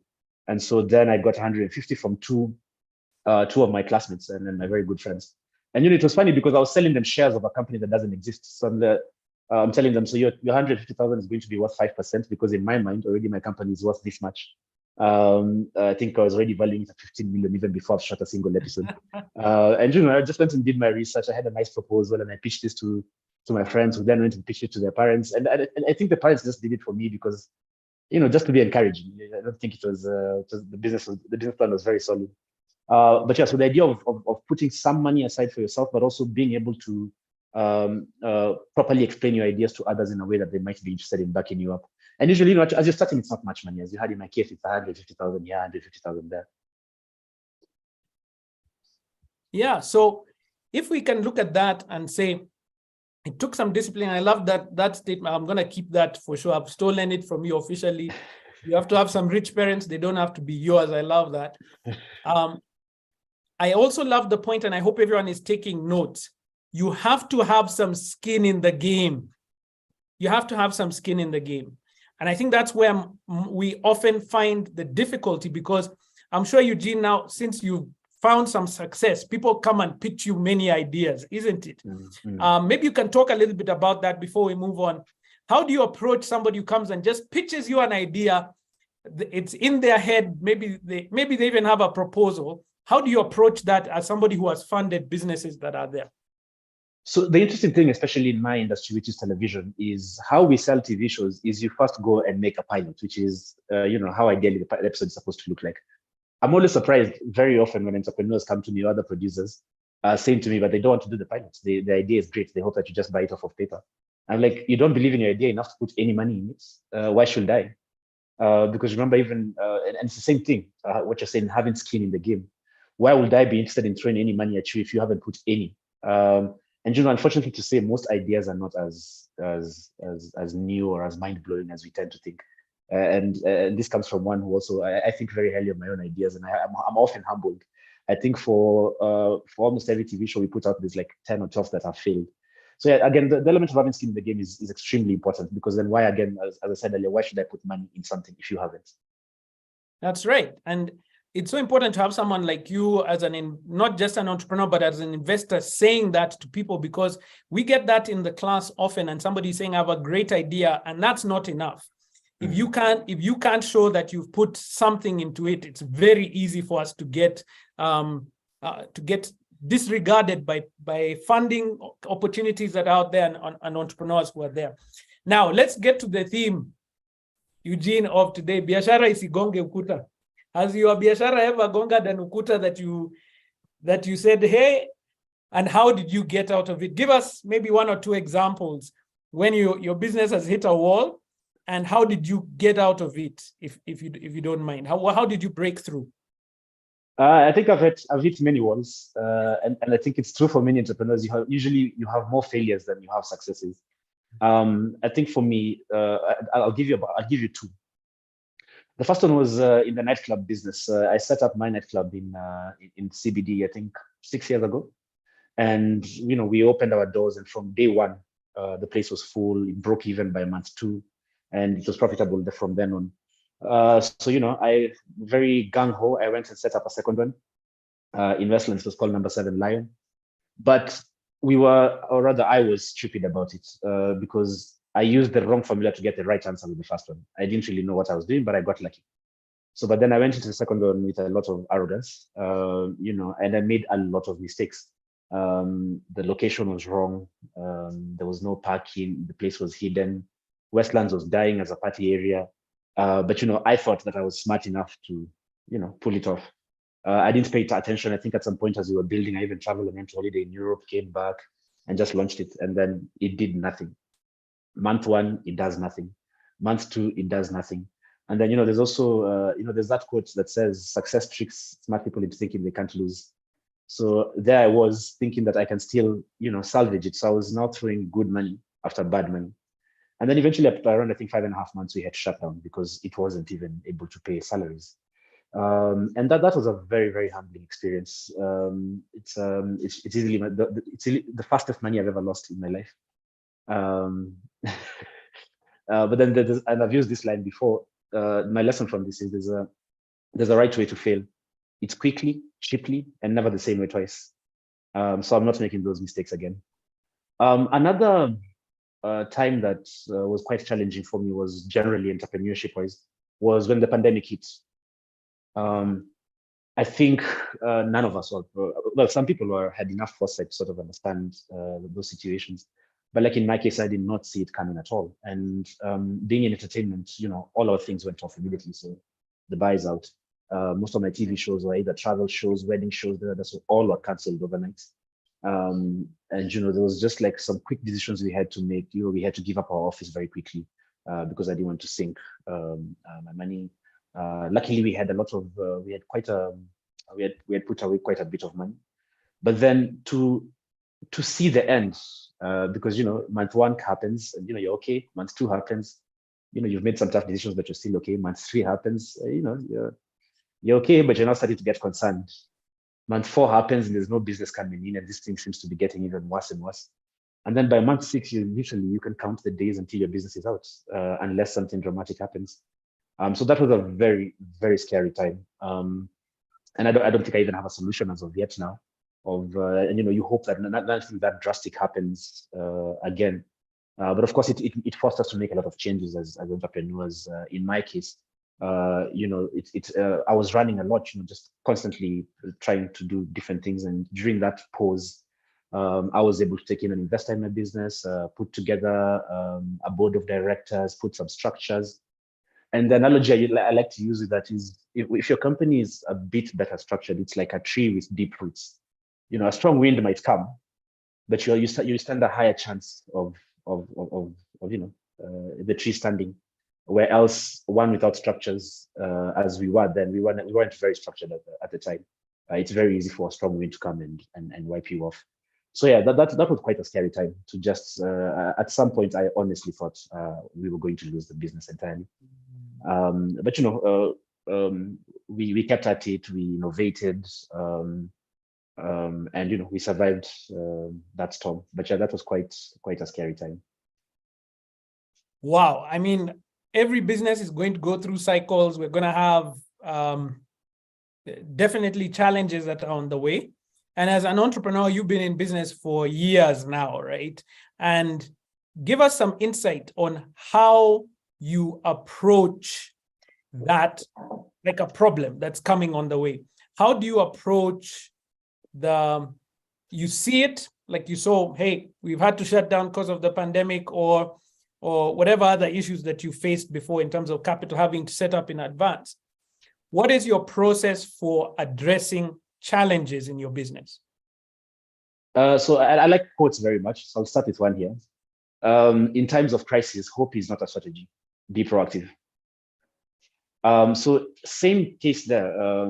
And every time things go wrong, I think like my approach always is to be proactive. How can we leverage? How can we try something else? What is available in the market? Because I remember at the time, like when the pandemic hit, we quickly produced a TV show called Concert Nyumbani, which celebrated frontline workers, and it was sponsored by government. And it ended up being our biggest TV show in terms of reach because it broadcast on 12 TV stations at the same time. So you see it quickly making products for that time. When my club in Westlands failed, it's also just a matter again of being a bit proactive. What can you salvage? Selling some of the furniture, repurposing some of the machines, and then most importantly, taking the learnings and ensuring that you don't fall into the same trap again. So I think proactivity is my approach generally to these things. And also on a personal level, as Eugene, I have a mantra that I live by. It doesn't matter whether I'm winning or I'm losing, I'm always going to be at my station. So whether things are going right or wrong, I'm going to wake up at the same time that I usually wake up. I'm going to go to the gym. I'm going to go to my desk and just fight to the very end. If it knocks me out, well and good, but I'm going to give it a good fight.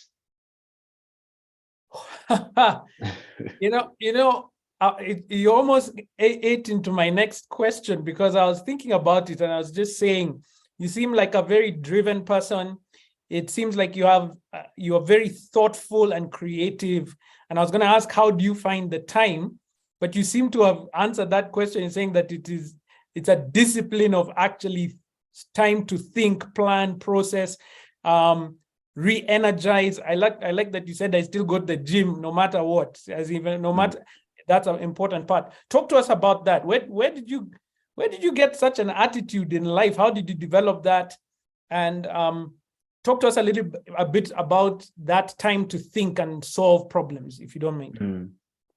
I think a lot of my drive comes from just very honestly from scarcity. I was dealt some really bad cards growing up, and it's life. It's a lottery. You don't choose where you're born. And the way I look at it is, if life is a race and everybody's starting here, if you're disadvantaged, you're starting here. So you have to run double as hard just to catch up with people who are starting here. And you can sit there and mope, but it's just the reality. If you're disadvantaged, you just have to do more than other people. So I feel like I always came in with that approach. Then when I initially got into business, I didn't really have any structures. So I'd leave the house if there was a meeting, and then hang out, do some work here and there. And I realized after a while that I was losing momentum all the time.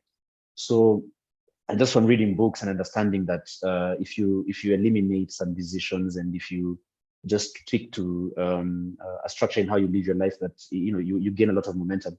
So what I did is about I want to say maybe 2019 at the start, I adopted the routine that I use now, which is every Monday to Friday. I go to bed at around 8:30, 8:45. I'm awake at 3:45 a.m. I go to the gym by 5 a.m. First of all, I do a bit of communication with my managers. I respond to reports. At 5 a.m., I'm at the gym. I work out with the trainer until 6 a.m. I'm at my desk by 6:30. I read for about an hour, articles, books. Sometimes I watch a documentary, just educate myself and, work on your brain. And then by around 7:30, 7:45, my work day begins and goes all the way until 4:35 p.m. After which then I'll have coffee with a friend or have dinner with a friend. And what that does is, if you generally you're going to be here this number of hours, a lot of problems become very little, because you're going to be there anyway, and you gain momentum because you've solved the day's problems and now you're working on tomorrow. So often when I'm at my desk, I'm actually working on currently I'm working on the TV shows that are going to broadcast in August or next year, because that's the how do you say, the momentum you build from just sticking to a routine and doing it every day. And again, remember, whether you're winning or losing, you show up at your station. It's just I've experienced exponential growth with it. It's in ways that I wish I started. If I had started this maybe when I started in business, I'd probably be a billionaire by now. But I'm glad. But I'm glad I found it. Yeah, and in the class, our founder Waceke and Nduati put in a challenge to the entrepreneurs that everyone in this room can be able to start using. And the challenge was spend half an hour a day just thinking about the business. Schedule the time to think. Because I think you can get so hard into the work process, the daily grind, that you don't even have time to plan for the future. I've heard that from multiple entrepreneurs I love that you've talked about that you are planning now for second half of this year into 2024. That's where you're already thinking. And you can't be able to do that if you're just on the daily grind. So that's really, really powerful, even as you go through. We don't have too much more time. I'm going to ask guys, in case any questions, you can put them in the Q&A and I'll try and get to them immediately after this. Eugene, everyone in this room is trying to figure out, is entrepreneurship for me? Do you think all these wonderful 500 of us in this room plus on social media as well, do you think that we should get into entrepreneurship or not? Do you recommend it? I mean, if you like suffering. I wanted a better sales pitch than that. I wanted a better. Come on, give me a better sales pitch. I think entrepreneurship is really what pushes the world forward, if you ask me. And it's not to disqualify, of course, professionals or diplomats or other people. But entrepreneurship is how most of the world's problems are solved. It's how employment is created. It's what moves the world forward. You create value where there was none. But even with that said, it requires an extremely thick skin. And the unfortunate truth about it is also that majority of businesses that start will fail. So I think in my case, my approach had always been knowing that they will fail. I just try a lot of things. And the beauty of taking that risk is there could be huge rewards. I mean, like in the case of myself, a lot of my friends who, I went to university with, we studied the same thing and they took the employment route. I think I've reaped better rewards by taking bigger risks. And I find a lot of fulfillment in entrepreneurship. But at the same time, there's a lot of uncertainty. Failure is guaranteed at some point. You could lose everything. But I think entrepreneurship is a spirit, not so much the business. So if your spirit is, if it knocks me down twice, I'm going to get up 3 times. If you've got a product that you deeply believe in, if you're a visionary and a dreamer, I would recommend entrepreneurship strongly, but it requires quite a lot of strength of character. It requires a lot of discipline. It requires a lot of work, and the full awareness that failure will happen. Yeah. So we put it slightly differently. I don't know if this resonates with you.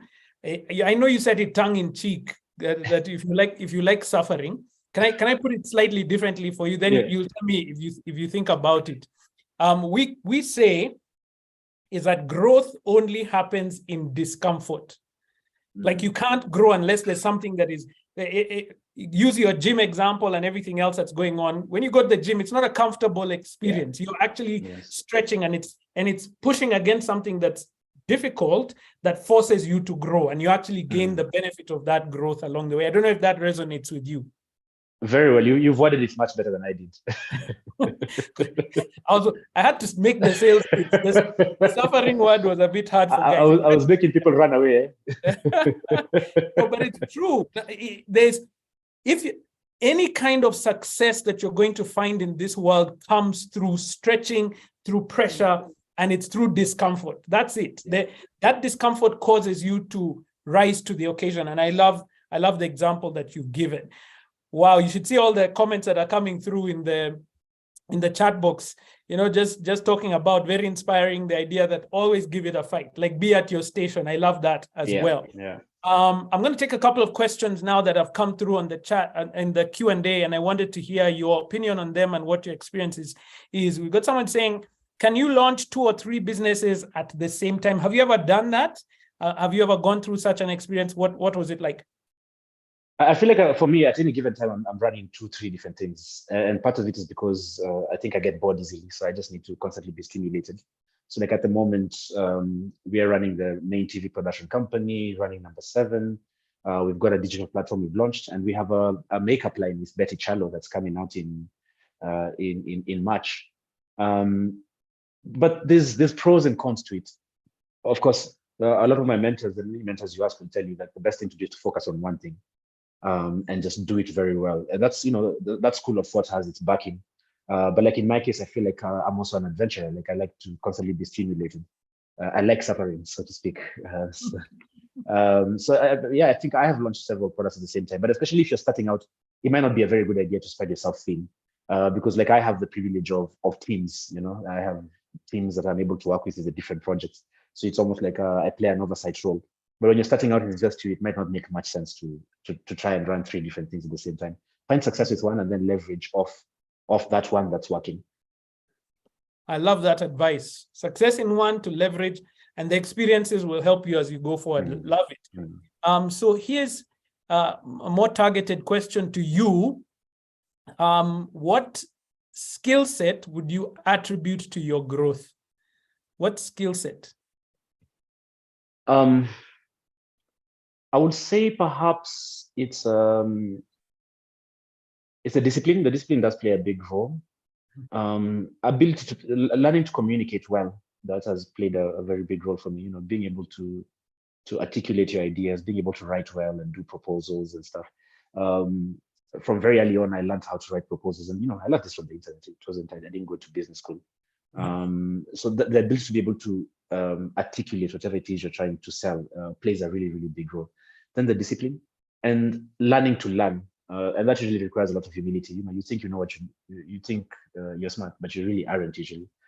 So from very early on, I've always had mentors, 3 or 4 at any given time now. So that ability to learn and being humble enough to take your failures and learn from them quickly. I would say those 3 things, and above all, also just my determination. Like as I said earlier, I'm not going to go out without a fight. So far, nothing has knocked me out yet. And even if one comes, unless I'm dead, I'm probably going to be fighting. Wow. There's a true determination in you. Just as we get into that idea of learning, and that's what the Centonomy entrepreneur is based on.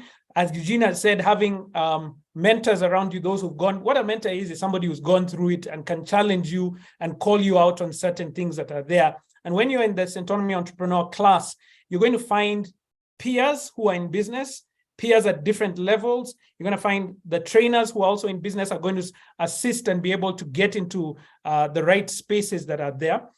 And it's a real powerful environment to be in, as well as the concept of simply learning.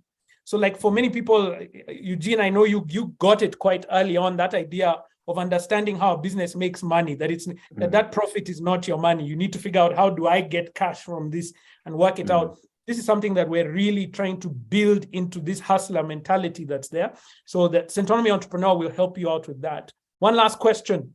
I have to drain everything from you when I have you in the room. You're a hard man to because you have everything going on at the same time. I can't lock you down forever. One more question for you before you disappear. You gave us an example of funding earlier on in the business, which was what we call angel investors. Angel investors, they are willing to take a risk on you early on. They're not probably going to ask you for the money in 2 weeks or a few months. So that was a good example. Have you had to deal with investors at different stages in life? Yes, I have. 2 years ago, I sold a sizable chunk of my business to a bigger player. And I can even tell you it is. It's Dr. Sam Daniel, the founder of Nairobi Women's Hospital. He came into the business and bought a stake in the business. And, part of the reason I went with him is because he's built these businesses and raised capital globally, and then sold the stake and cashed out. And that's the format, that's the model we're trying to build as well, build value. I have a figure in mind that I want to cash out maybe in the next 5 or so years, and hopefully go sleep on the beach for months, buy myself out of the rat race. But that was a very structured fundraising, where they do the financial due diligence, the taxation due diligence, operational due diligence. You put structures in place, hence why we have a board of directors now. You put proper admin and financial systems, proper HR. And it's really, there's a formula to it, how capital works. It's people want to put money into a structure that can be replicated. And that building of the structure is a lot of work.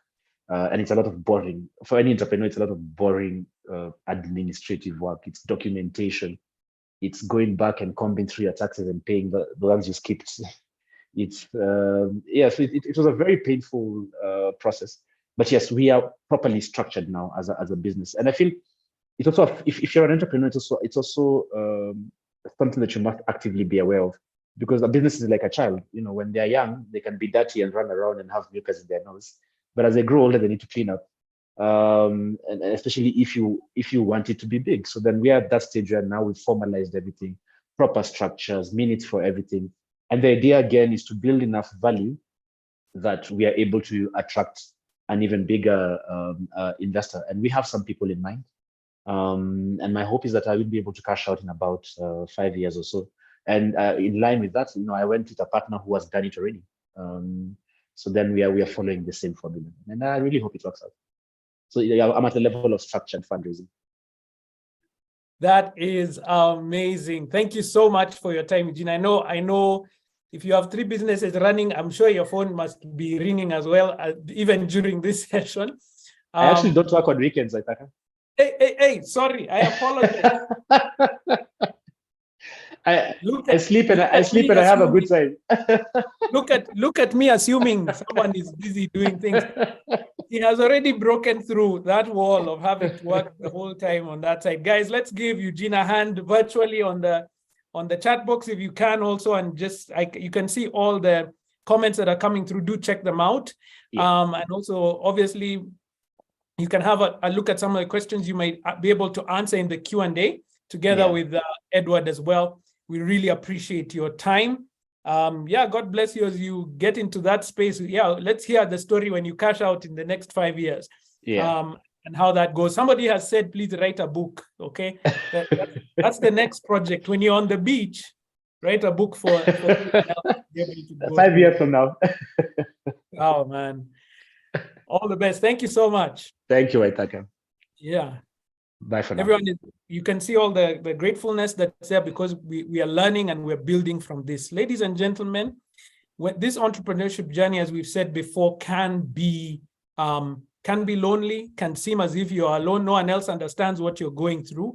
And that's what the Centonomy Entrepreneur was put in place for, which is to give you that support. We start on the 8th of February. We want you to register today because you can imagine being in a community in which we're discussing these things in detail.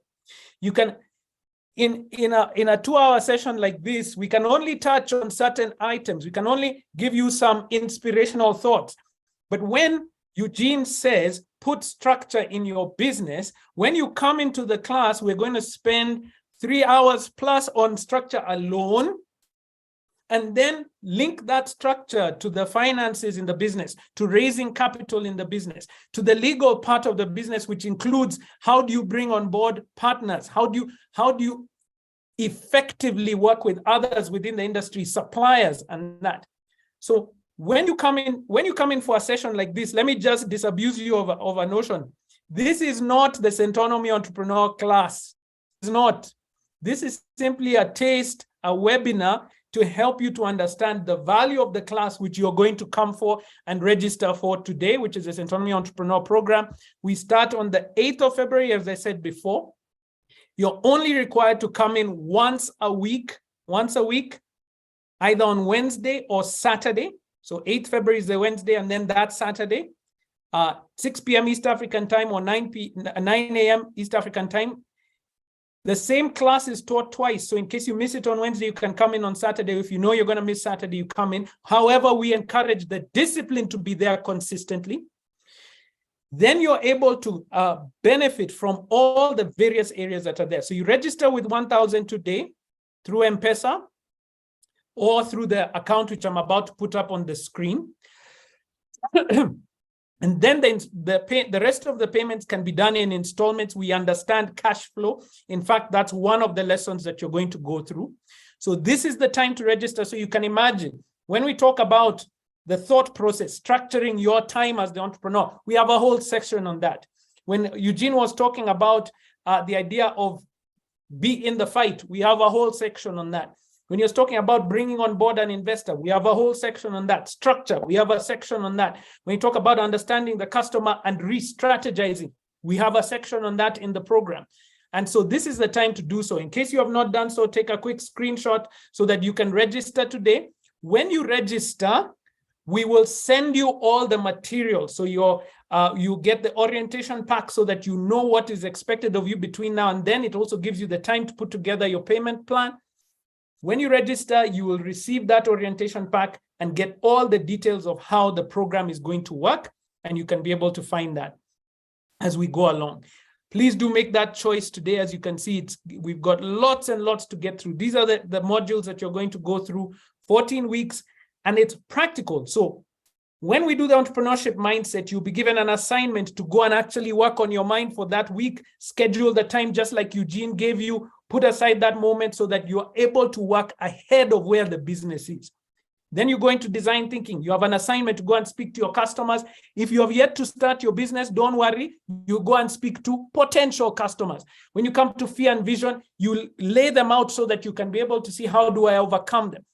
How do I make money from my business? Now we begin to see the best example that we're dealing with right now, and on and on and on. Ladies and gentlemen, it is a transformative program. And we're going to hear now from the one who put this all together. I'm going to see, Waceke, if you're in the room, kindly switch on your camera. There we go. Yes, I knew you were somewhere around. We want to hear from you. Has your business ever hit a wall? Of course. Of course. How It did you has, survive? and I have many walls, and the walls continue. Yeah. All right. Please, go ahead. All right. Hi, everybody. And I'm so glad to be here. And on this entrepreneur chat, 400 plus people, it's amazing. It has been amazing listening to the speakers, reconnecting people like Eugene. I was featured on Young and Rich. And then after that, KRA came after me because they figured I am rich. Yeah, Eugene, that is what you did to me. Immediately we did it, they came after me. Yeah.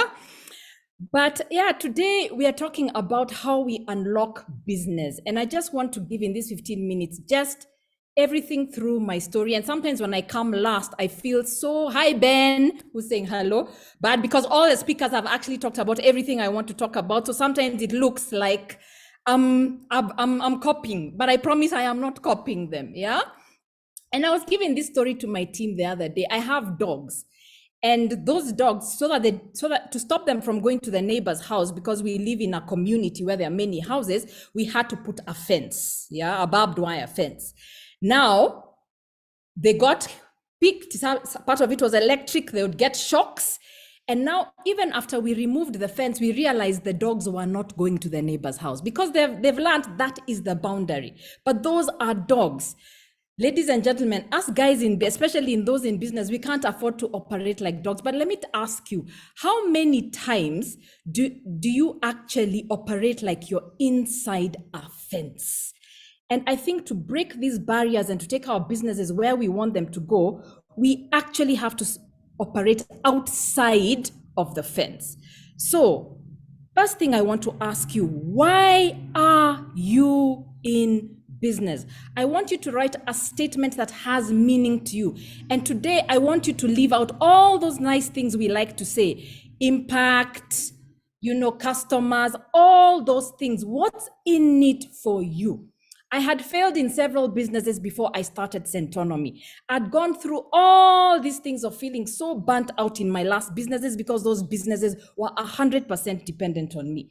And the reason why we started Centonomy Entrepreneur is this. When I started Centonomy, I wrote 2009, before I even talked to the first person, I said, this business must run without me. So I like that you're saying purpose and profit and wealth, but I want you to define it. Do you want it to buy you a house? Get extremely specific. So for me, it was this business must run without me. And as I said that, it's also that it must run without me and still pay for my son's school fees at the same time. Yeah. So that made me run Centonomy in a completely different way. So since we're getting out of the box, getting out of the fence, not my dogs, what are the things that have helped me in my journey? First, do not define yourself by current circumstances. A lot of us look at our bank account, we look at the clients we have, we look at our money, we look at the networks we have, and we say that is the limit of your business. And I want you to start looking at your business and say, what does this business actually have to do? Yes, I run a bridal shop, but what does this business actually have to do? And I remember there's a client we went to pitch for, and maybe this time we were about 3 or 4 years into business, and this client had always used bigger companies for their training. But we went to pitch, and instead of just doing a tender like everybody was, when we got there, instead of discussing a document, we decided to ask them, please give us a PowerPoint presentation, a PowerPoint, so that we can do a presentation. And we treated those people in the room like students. We talked to them from the heart. This is how you plan for your kids' school fees. This is how you plan for your retirement. And because of that, till today, we work with that company. But it was saying, because we had been asked to tender so that they can tick the box that they asked 3 suppliers, we said, we're not going to put ourselves in a small box and saying we are the smallest in the company. No, I've gotten work by saying, and even I think for us SMEs, don't we struggle a lot with pricing and value? A lot of us price our services, we price our products based on what we think the client is going to accept to pay. Then we're wondering, the same calculation Waithaka gave us today, we're wondering, why are we never making business? A lot of entrepreneurs, your business has been running, but if I ask you from your personal pocket, please give me 100,000 shillings, you don't have it. Yet, you've been running and running and running a business. And it's that question of value and price. So we've run our businesses to be affordable. Is that the strategy that is going to get you all those things that you're talking about? Purpose, profit, wealth creation, financial freedom, legacy, all those things that you're talking about. Is it going to be based on running a business that you think clients will pay for? So people price according to what they think the client should pay, not what Waithaka was teaching us today, and not the value. But this is what happens when you start dictating it on value. That time I was told, you're the most expensive. Why should we pay you this? Because I've been told that. I have simply said, I am the best. And it's scary to say that. But remember what I told you, I decided my business must run without me. Then I had to actually build a business that was the best. So the kind of people you hire, like how you talk, how you communicate. So when you decide that my price is going to move from 20,000 to 40,000, it then becomes, who is the 40,000 client, not the 20,000 client? Where do I need to be to meet the 40,000? So you see, your mind starts working very, very, very differently. You start thinking about people very differently. Even the people you're hiring, it's no longer about, for example, and we teach this in the Centonomy class, I need to hire an accountant because I need to do collections. Now think about that. You don't need an accountant. You need a hustler. You need someone who's good with people. You need someone who can chase money down. If the aim is cash collection, why are you putting yourself inside the barrier again by thinking accountant? It could be somebody who doesn't have a degree, but they are so good with connecting with people that they will get you the money you need from clients. So we cannot define ourselves by circumstances, and it's time to start thinking, what does this business actually need? Second point. So the first point, I hope you're writing this down. Do not define yourself by current circumstances. Think outside and say, what do I actually need to be doing? And then go after that. What is the value? Go after that. The second point, don't get comfortable in comfort. And you know what? I'm not talking because I am perfect. I'm talking because these are the mistakes I have made, yeah? Don't get comfortable in comfort. So, and I started out, yes, I left employment. That was uncomfortable. I left my first and second businesses. That was uncomfortable. And in Centonomy Entrepreneur, we teach there are phases of a business. First, it's survival. Survival is never comfortable. So you're already, those who are day to day, month to month, you're in survival. That's okay. Then you get to a stage, and if you want to come to the Centonomy Entrepreneur class, we'll carry you to this stage where, okay, clients are there, the structures are there, cash flows are organized. It's not so bad. But you know what the problem is? It is so easy to get comfortable. Then you realize you have built a business around being comfortable. Now I'm saying, go back to why you started this business. Yeah. The business must run without me. It was not about comfortable. Yeah.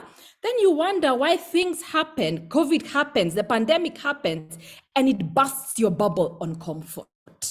Something changes in the economy and it busts your bubble on comfort. So comfort is good as long as current status remains. Inflation remains. Interest rates remain, the customer remains, but we're in a dynamic world, things are not going to remain. So there must be something else that is pushing you beyond comfort. And money is a big illusion in comfort. When it is coming, you're paying your children's school fees, you're buying okay, you're happy, you're going on holiday, your car is fueled, you're paying your salaries. It is so easy to start building a business around comfort and then making comfort more expensive. Oh, we need more people. Oh, we need bigger offices. You're not really growing your business. You're just creating a bigger vehicle to carry you into comfort. In my book, Making Sense, I tell people, many of us are speeding down the highway of poverty in a luxury vehicle. Okay? So money can be an illusion. But, yeah, in that, did you save and invest for yourself as the entrepreneur? Or were you so caught up in maintaining this stability and image that even for yourself you did not save? All those things you're saying that you want to have impact, that you want to build your business, did you actually start making moves towards them? And these are mistakes I have made. I'm like, no, I just focused on comfortable. Let customers come. But this other journey of the investors, of impact, I did not do. Yeah. So we have to always say, yes, it's comfortable, but while it's comfortable, how do I take the next step, which we teach you in the class about what does significance mean for me? What do I actually want to do out of this? Yeah. We get so caught up also in maintaining the image that we had. And I must tell you guys what I have learned: disrupt yourself before disruption comes for you. Disrupt yourself. Disrupt for yourself. Not because you're after disruption in itself, but because you can see the next step. Yeah. So for us, we moved office. We had, before COVID, because we're having a lot of physical trainings, we had a physical training center, but we moved office to a smaller center because a lot of things are being done online. And given the direction we are going, it did not make sense to maintain the cost of physical infrastructure. To many people, that looks like a downgrade. But when you know where you're going, you can tell even the steps that look like they're taking you backwards are actually taking you forward. And when I talk to entrepreneurs, so many of us are vested in maintaining an image. It's like driving a Range Rover when you know it, but my business is vegetables. I need to sell the Range Rover so I can buy 5 Pro boxes, because the business is actually about vegetables, not how you look driving the Range Rover. So we must do those changes. Be the one to evolve your product before somebody else sees what you're doing and can see the next step to the best of your ability. Yeah, do that. Okay. Number 3. This is it. And I take it from my faith. Even God told us, go forth and multiply. Think multiplication. Think multiplication. If I say 10 plus 10, that is 20. But if I do 10 times 10, it is 100. Same 10. What are you doing with your 10? Are you adding on top, adding? Or are you multiplying? Yeah? And I didn't realize I was doing this, but Centonomy started with me like you, one-on-one. Come, let me sort out your personal finances. Come, let me help you build a business strategy. That is how Centonomy started. But in that, I realized 80% of the problems Samuel has is the same problems Jane has, is the same problems Waithaka has, is the same problems. Why can't I put them all together? And that is how we started our classes. So from a personal finance class, and by the first name of Centonomy was actually personal finance training, because I had only thought that way. Personal finance training. I changed the name later. It was called personal finance training. Then people are like, I wish I knew this when I was younger and younger. And the best things come from your customers. So we started classes for teenagers. We started classes for those in campus. Same thing, same resources. Yeah. Then we realized our agenda is not personal finance, it's wealth creation. What is the biggest wealth creation in the world? Entrepreneurship. So we started classes on entrepreneurship. And then we're like, entrepreneurs also need people who can think the right direction. We started classes that actually train the people who are going to work within your business, entrepreneurs, what we call career hub. Yeah. So a lot of us, and I know these questions are always asked, should I start multiple businesses? And the answer is, it's not a clear yes or no. I just want you to think, what is the natural extension of your business? When you're thinking, should I start another? What is the natural extension of your business? Are you doing bridal and then now you're thinking about chickens? And I'm just like, how hard will it be for you to be between your bridal shop and your chickens? What is a natural extension of that bridal shop, that same customer? What else, when they're getting married, do they need? Do they need a wedding planner? Do they need caterers? That is the natural extension, and you already have access to the information from them. So for me, it was the natural extension. The same clients, what do they actually need within the same scope? And it also speaks to how are you defining yourself? And in the Centonomy class, I always ask people, is your business printing or branding? So if your business is printing, you will forever be in printing. But you may start with printing business cards, but then realize, oh, then I can do social media. Oh, then I can do caps. Then I can do t-shirts. Then I can do events. That's a natural extension. Even when Eugene was talking about his businesses, a lot of them are natural extensions of each other. So don't think I have to have 3 businesses because we like that. Yeah. Think, what is the natural extension? So Centonomy left personal finance and became wealth creation, which includes personal finance, but it includes entrepreneurship. And who knows? From this, I wrote a book, Making Sense book, which is about stories of people who have created wealth, including myself. And that's that is the beauty of thinking multiplication. Even when I wrote the book, I didn't call it Waceke Talks Money. Then it will always be Waceke Talks Money book. It's called Making Sense because it started with Making Sense personal finance, but I can tell you already I'm halfway through Making Sense about entrepreneurship, because the same branding applies. And when you think multiplication, you get very conscious about brand. Brand is not your logo. Brand is not your colors. Brand is not your business class. Haven't we seen companies who claim and they have a whole rebranding thing, but their services are still bad? What is the point of rebranding if your services are still bad? I remember the time Kenya Power rebranded and then was still getting blackouts like crazy. And I was like, what was the rebranding about? Yeah.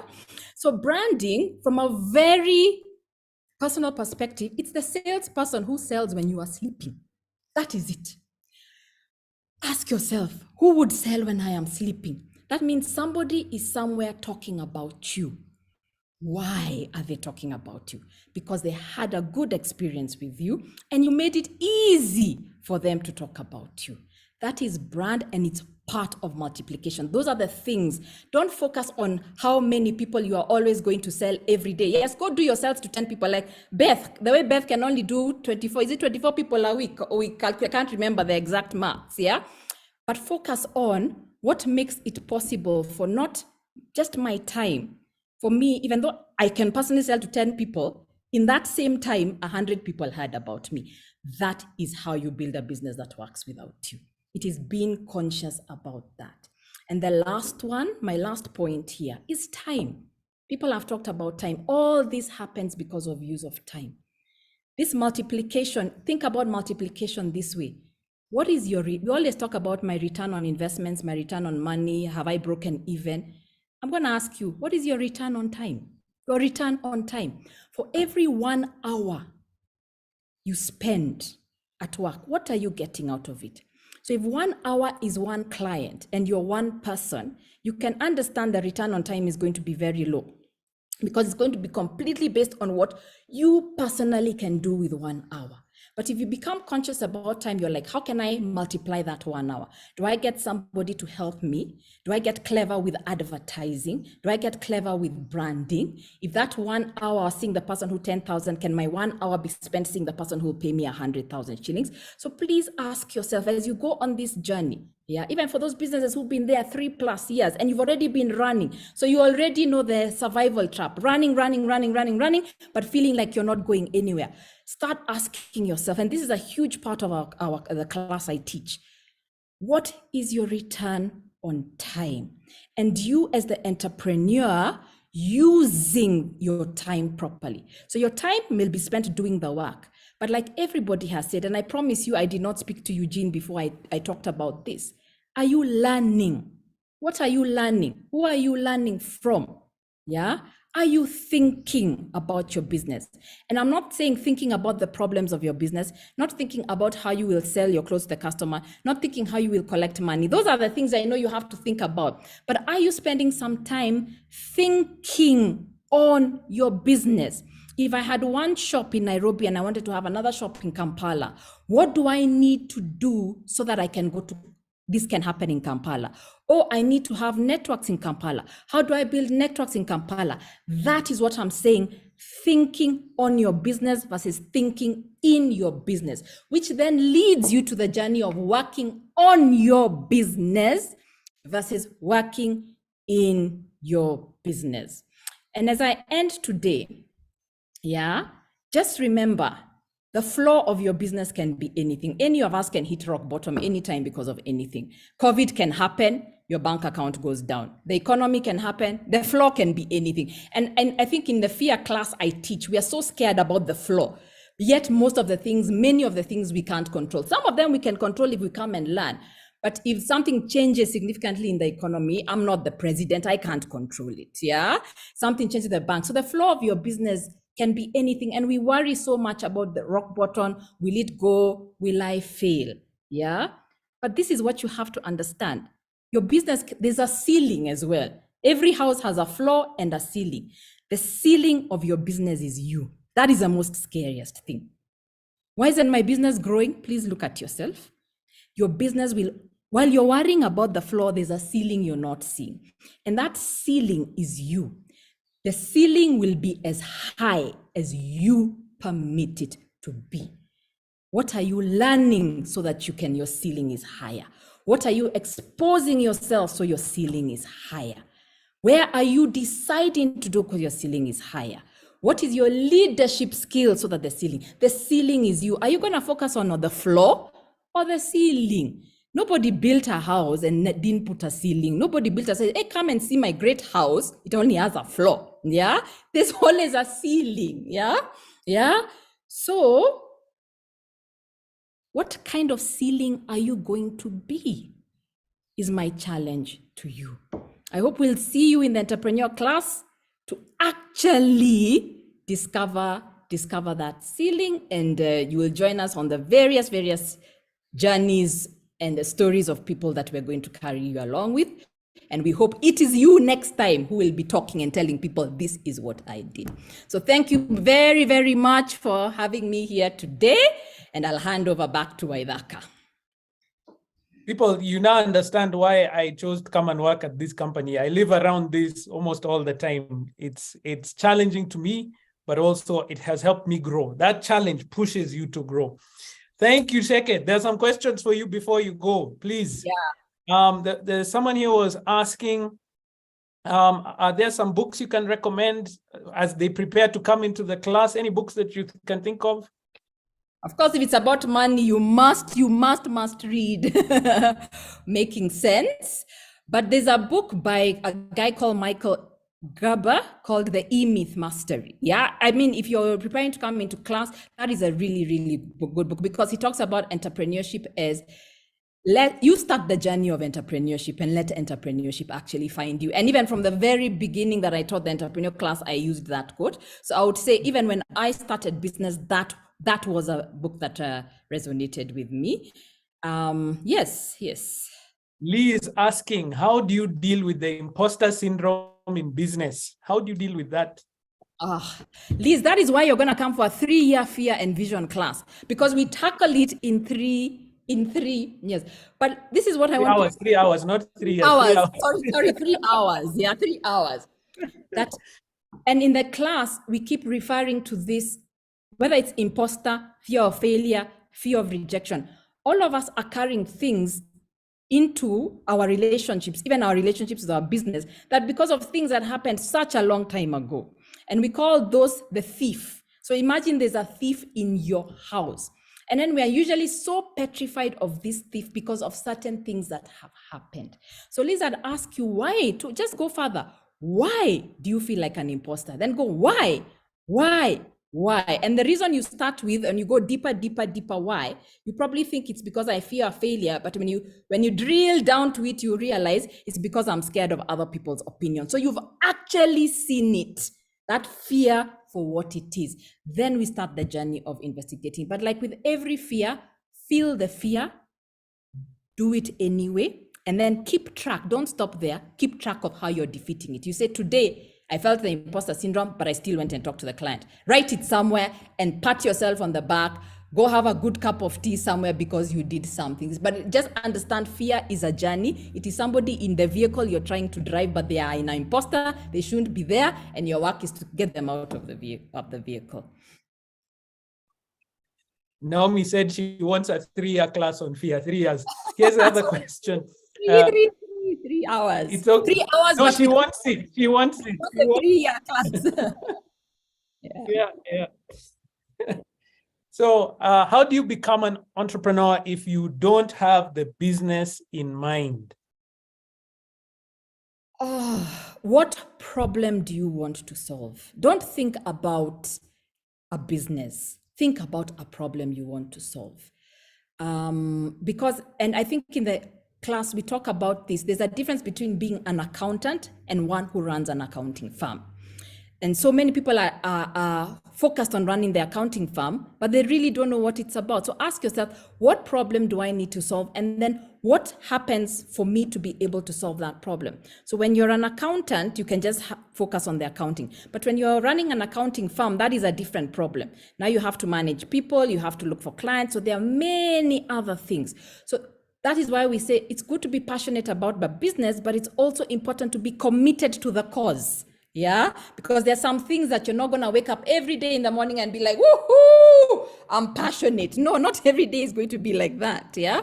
So what problem are you passionate about? What problem do you think you can solve? What do you see out there that disturbs you? It disturbs you for a reason more than it disturbs your friends. You always sit and you're like, why is that there? Yeah, that. Then you say, okay, how do I build a business, a sustainable business around that and make a living at the same time as well? Yeah. Naomi is asking, Sheke, last one here. What about branding? I try to make my customers very happy by adding complimentary gifts to their orders because I want them to tell their friends about me. Is there a limit to the amount of free value I can give so I can remain profitable? Oh, Waithaka, haven't we done this? Listen, everybody, whether it's for branding or anything, this business is not about you. It's not about what you think. It's about the customer. Which customer did you ask? And did they indicate that that is how they would respond to the problem you're trying to solve? So what you need is to sit with customers. And that is why we have a design thinking class, because it helps you get into the mind of the customer. Because we are always doing things because that is our idea, but we are not our client. Yeah. So how to approach it is talk to especially the ones you have a good relationship, and say, first of all, make sure they like your product and service, and be willing to appreciate that they may have feedback for you about improving that product and service. Then ask them, I would like to build my business through referrals. I've also learned honesty is the best policy. We are very scared of being vulnerable, but it's the best policy. I'd like to build my business through referrals. What would make you comfortable referring me to other people? You're right, it's not about freebies. It's about that is the problem you're trying to solve. So focus on that problem, not throwing things at them, hoping that they will talk about you because you threw things at them. Maybe you threw things at them, they just went and kept it under the chair and forgot about it. It meant nothing to them. So you don't know what is meaningful to them for them to be able to refer them. So ask the questions. And I love it because isn't that why we started the design thinking class, so people can understand, how do I talk to my customer and remove that fear of rejection or fear of being told I'm doing something wrong that we are all scared of feeling. Yeah. And I think we have to recognize every business is doing this. I think we get tired, Waceke, of because we have all the big businesses, the banks, the other, supermarkets and all sending us SMSs and asking, would you recommend us to another business? They don't have another way to do it. I mean, their customer base is so big. If they asked everybody individually, it would not work. But for us with smaller businesses, talking to a customer is really powerful. That discussion, and I love that you brought it up in module 2 about design thinking. That's really something that helps. Guys, let's put our hands together for Sheke in the chat box for the amazing responses. Sheke, if you can respond to some of the questions in the Q&A, that would be great. I'd appreciate that. And you should see the comments. Everyone is happy with what we've done. Ladies and gentlemen, this would be a poor session if I did not encourage you right now. I know it is January. That's why many of us have shown up, because this is the month in which we make, resolutions and things. Resolutions without decisions mean nothing. So I want you to make a decision right now. Register for the class. It's only 1,000 bob. It's going to help you along the way in case you want to know how to do it. These are the details. We will send you on email the full breakdown, orientation pack, and get you ready for the class. Because yes, we are here talking, January excitement, and we're yet to get into, you can imagine the difference that you will experience after the weeks that you're going to be with us at Centonomy. It's going to be life transforming, business transforming. Register right now. That's where the difference is going to be found. And you can find all the details on our website as well.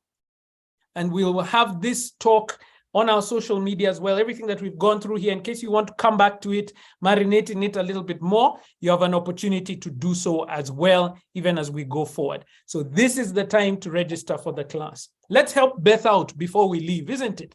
So you wanted to see the kind of thinking that Beth needs to have. So we're going to use a different business so you can see the attitude and the mindset of someone who's thinking about building a profitable business along the way. So we look at someone here. Beth, this is now Damaris. She's running a coaching business. Same kind of thing. You're offering your service in a different environment, but she came with a different mindset. So she recognized for the training materials that she offers, hopefully you can see that. Yes, you can see it on the screen. The training materials that she gives you for a coaching session, she charges you for that. So she makes sure that's there. She also, so that's the 4,000 bob here for training materials. So you can think in Beth's experience, what could that be? The material she's using, maybe the oils or whatever it is, she gives a charge. Even the use of that blow dryer should be in her cost, because the blow dryer, every time you use it, it is becoming less and less valuable. Depreciation. And so you're accounting for that, because she'll have to buy a new one when that one breaks. So put those costs in there. Then you go to her time. Now, this is Damaris, the coach. As a coach, as a trainer in your environment, she's saying, when I'm with you for this period of time, my time is worth 2,000 bob. That's not the full value of the training that she's going to give you. But she's saying, while I am with you, that time I'm charging 2,000 bob. Why is this important? Because if she were to hire another trainer, she has already put in the cost of a trainer into the training. If Beth were to hire another stylist, she has already put the cost of that stylist so she can pay and still be profitable. Now watch this. If you add up the cost of the resources and the cost of her time, that's only 6,000. She now recognizes, if I sell my services at 6,000, I will not make any money. That's it. But now she looks at the profit and says, I need to make money over and above the costs. So at this initial level, she charges 10,000. So watch this. If she were to sell one training coaching session at 10,000, it costs her 6,000 to produce it. She doesn't make a profit of 4,000. It is called a gross profit, because guess what? Yet again, in business, that initial costs are not the only costs. She lives somewhere. She works from somewhere. And if she's working there, their utility costs, their transport costs around it, their marketing costs. And Damaris is going to look to find you as a customer, market, do the accounting, do all these other things that are not linked to your business. So what is happening in that situation? It means that she's not, if she were to sell you just one coaching session in a month, she would make a loss. And so if she can see that, yes, I've sold one, I didn't make 4,000. I made 4,000 gross margin. I made a total loss that month of 60. So what does that mean? Now she can begin to see, how do I begin to make a profit? If she were to sell 5 coaching sessions, she would still make a loss of 44,000. If she were to sell 6 coaching sessions, 40. If she were to sell 10, she's still making a loss. If she were to sell 20, now we are talking. Let's go back a little bit. If she were to sell 16, this is now called the break-even point. And we get into detail about this in the class. If you don't understand break-even is not when you make back your money. Break-even is when your costs and revenue are equal. And we are going to build this for your business in the class, because other than this, you don't know whether you're profitable or not. You're just kind of generally there. So she knows now, if I sell less than 16 coaching sessions in a month, I will make a loss. Watch this. If she sells 15 coaching sessions, look at the bottom there, she'll be making a loss of 4,000 bob. But watch this also, because we now understand break-even. If she were to sell 17 coaching sessions, suddenly this business is profitable. But this profit of 4,000, remember, is not her money. Do you see Damaris has already put her money somewhere here as a trainer? She has also put here somewhere here as admin. Guys, we can't be doing business as a joke anymore. That's what the Centonomy Entrepreneur Program is going to help you with, to figure out how to do this. If you're playing in a game in which you don't even understand this,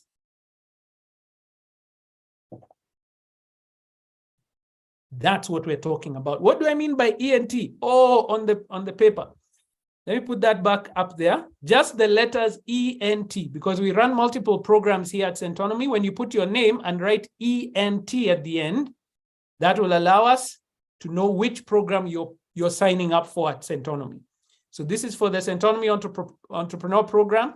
So when you pay with the pay bill, the account number is your name and the letters ENT at the end. That helps us recognize and reach out to you with the right material. So take a quick screenshot so that you can see and make that payment today. And this is the year your business transforms. If you've been in business for years, this is the year it now begins to make a profit. If you've not yet started a business, get into the program so you start the business right. Ladies and gentlemen, entrepreneurship is a full contact sport. If you don't watch out, biashara itagonga ukuta. Ladies and gentlemen, my pleasure. We really appreciate your time. We don't like to take your time more than what we had given. It is now past our time.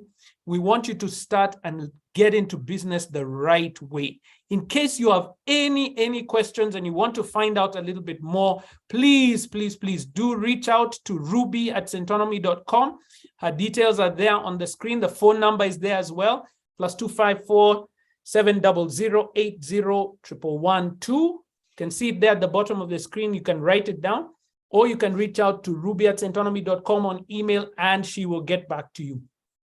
For those who have been tweeting and using the hashtags based on the experience that you're here and you're looking forward to that partial scholarship, we will be announcing them on our social media. So this is a great time to subscribe to the Centonomy YouTube channel. It's a great time to like our pages on Facebook and Instagram. We're also on Twitter as well. Like us there and follow us on each one of those platforms. I believe now we're on TikTok as well. We have to get this message out. We will be sharing those on our social media handles. I know we couldn't get to all the questions here, so we're going to try over the next couple of weeks to use our social media to make some responses to those questions and follow us so that you can see them as we go through. Ladies and gentlemen, you are destined for greatness this year. You can achieve your goals. You can achieve the things that are in your heart to achieve if you're focused on them and you have the right knowledge. Join the Centonomy Entrepreneur Program and you'll be halfway to your goals. See you guys in class. God bless you all. Love it.